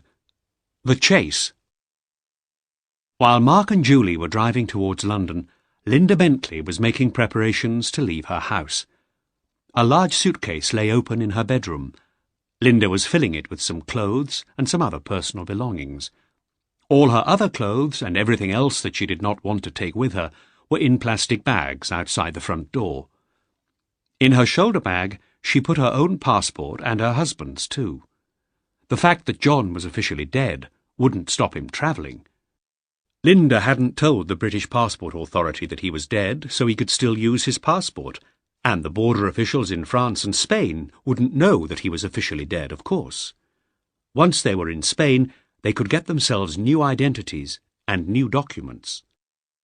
By around 3:30, Linda was ready to leave, but there was something she had to do first. She had to get her money from Frankie Simpson. She closed the suitcase and carried it downstairs to the hall. She drove the van to the Red Lion. Frankie was waiting for her in an upstairs room. Linda sat down opposite him. Frankie pointed to a hold-all by her chair. Linda opened it. It was full of banknotes. "I've counted the money," Frankie said.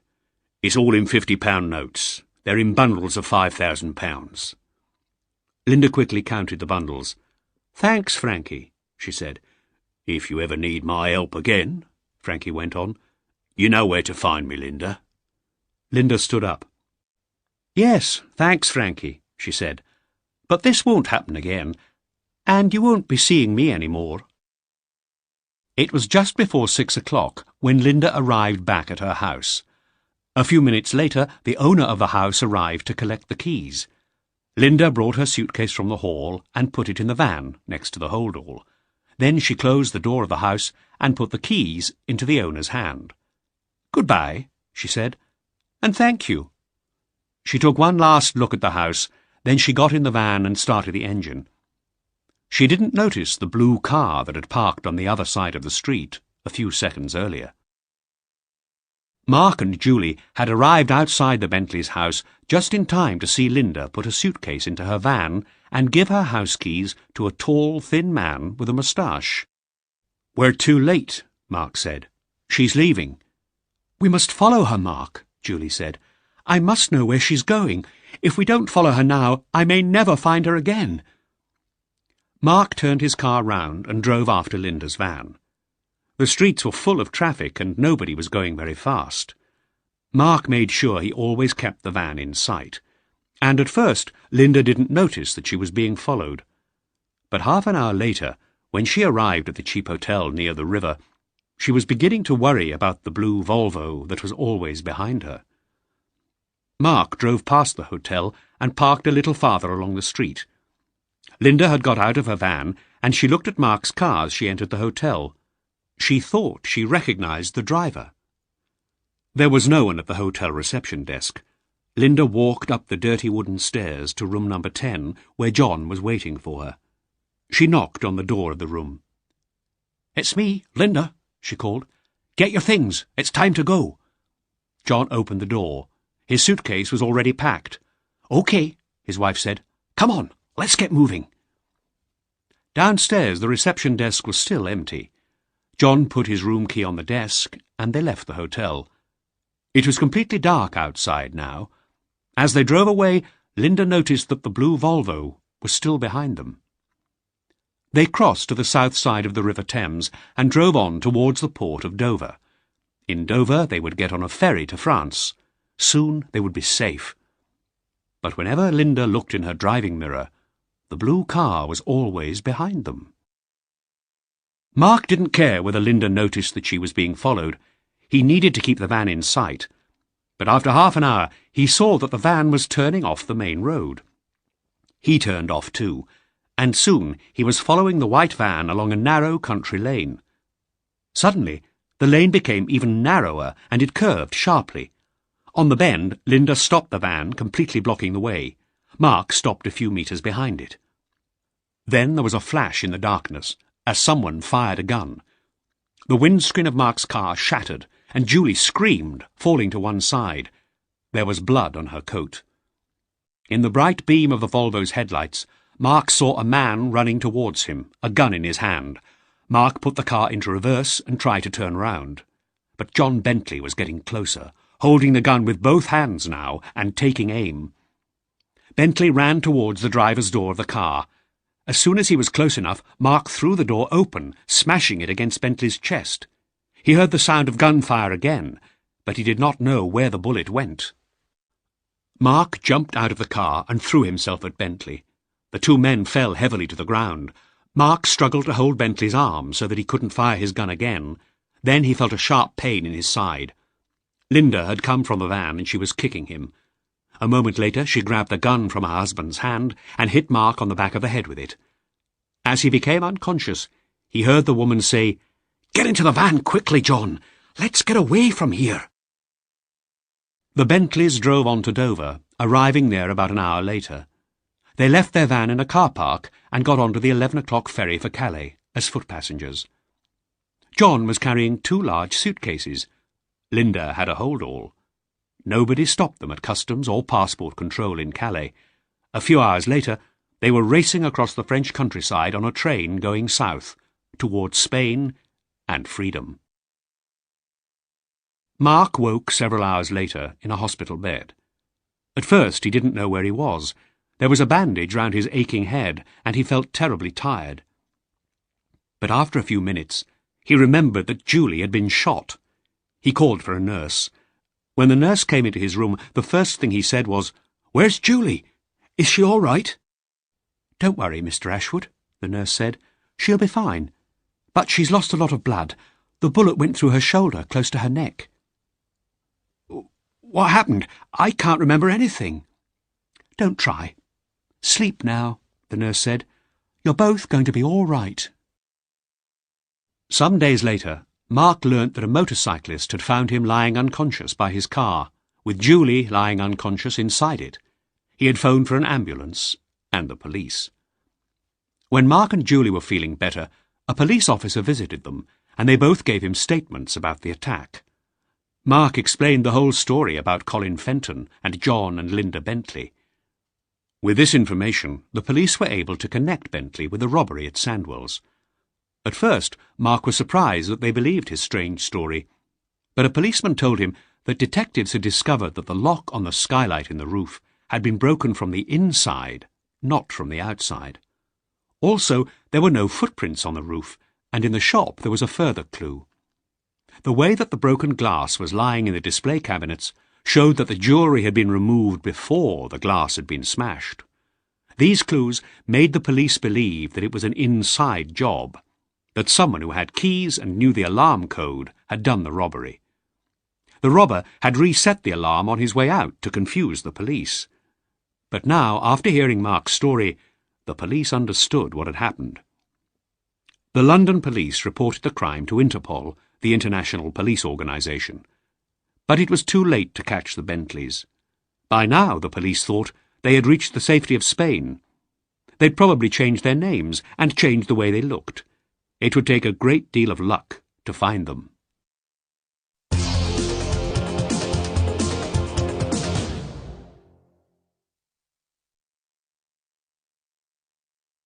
Chapter 15. Officially Dead. Julie Fenton spent 10 days in hospital before she was allowed to go home. When she was back at work, Mark Ashwood visited her often. Soon he'd become her close friend. That spring, Julie stopped using Mr. Booker as her accountant, and she asked Mark to look after her company's financial records instead. One sunny evening in late May, Julie and Mark drove to a restaurant in one of the villages outside Bath. Mark had said that he wanted to take Julie to dinner and talk to her about the future of CJF Software Solutions. "I've been thinking about your problem with Jackman's," Mark said. "Tell me where we went wrong," Julie said, sipping a glass of cold white wine. "I think that instead of trying to sell your software to Jackman's and other companies like them, you should sell them licenses to use it," Mark said. "You could sell licenses to use the software for a period of time, perhaps a year." "Go on," Julie said. "Well, first, it's cheaper for the client," Mark continued. "They get the full use of the product for a year for much less than the cost of buying it. Second, if you update the product, if you make improvements to it, the license will allow the client to have the new version free. They'll always have the latest software." "That's great for the client, but what about my company?" Julie asked. "The advantage for you is client loyalty," Mark replied. "When a client's license period ends, they won't have to buy new software, they'll just have to buy a new license. That will be much cheaper, so the client will want to go on using your product rather than buying another company's software. So the client gets regular updates and you get loyalty. And when you do produce a completely new product, you can sell it to your existing clients at a discount. It's good for both of you." Julie looked thoughtful. She sipped her wine again. "I think it's a great idea," she said at last. "Mark, you're a genius." "There's another thing," Mark went on. "I think that all of your company's work could be done without an office. Offices are expensive. All you need is the equipment and the staff. Your staff could work at home. You'd obviously need to have regular meetings, but you could organise the work so that your staff can work independently. Your own house could be the company's official address. Your secretary would be in constant touch with you by phone. You'll save a lot of money if you don't rent an office. Your company will soon be earning well again." "Mark, you're wonderful," she said. And she kissed him. Later in the year, Mark sold his house in Stratford, and he moved to Bath. He became the financial director to CJF Software Solutions. By the end of the year, Julie and Mark knew that they were in love. Julie sold her house, and she went to live with Mark. Mark tried to get Julie interested in rock climbing. At first, she didn't think she was going to like the sport, but one day, a few years after their first meeting, she was holding on to a steep rock face with the sea far below her. Above her head, Mark was standing on a ledge, holding her rope. "Come on up," he shouted. "You're doing wonderfully." Julie looked down at the sea and quickly closed her eyes, but she knew that the rope was keeping her safe. As she moved slowly onwards up the rock face, she thought, "What am I doing here? How my life has changed." but I'm happier than I've been for years. One Sunday morning, 7 years after Colin Fenton's disappearance, Mark and Julie were sitting in their garden, relaxing. Mark was looking at a book about gardening and thinking about some new plants he wanted to grow. Julie was sitting next to him, reading a newspaper. Everything was very quiet. Suddenly, tears came into Julie's eyes. A moment later they were running down her cheeks. She got up quickly, leaving the paper on her chair, and walked away across the grass to the end of the garden. Mark looked up at Julie. He saw her drying her eyes with a handkerchief. He wondered what had made her sad. Then he noticed a photograph in the newspaper on her chair, and he knew the answer. The photo showed two people, John and Linda Bentley. Then Mark saw the headline above it, "British couple arrested for jewellery robbery after 7 years." Under the photograph, Mark read the story. A British couple were arrested in Spain last week in connection with crimes that took place 7 years ago. They are accused of robbery and attempted murder. John and Linda Bentley will fly back to Britain tomorrow to be charged. "We received information from Interpol about these two people," said Detective Inspector Williams of the London Police, who is in charge of the case. "The Bentleys had been living in the south of Spain, using false names. They were only discovered when the woman made a claim to a Spanish court. Her aunt, who also lived in Spain, had died, leaving her property to Mrs. Bentley. To claim the property, Linda Bentley had to use her real name. That was when Interpol found out about the couple.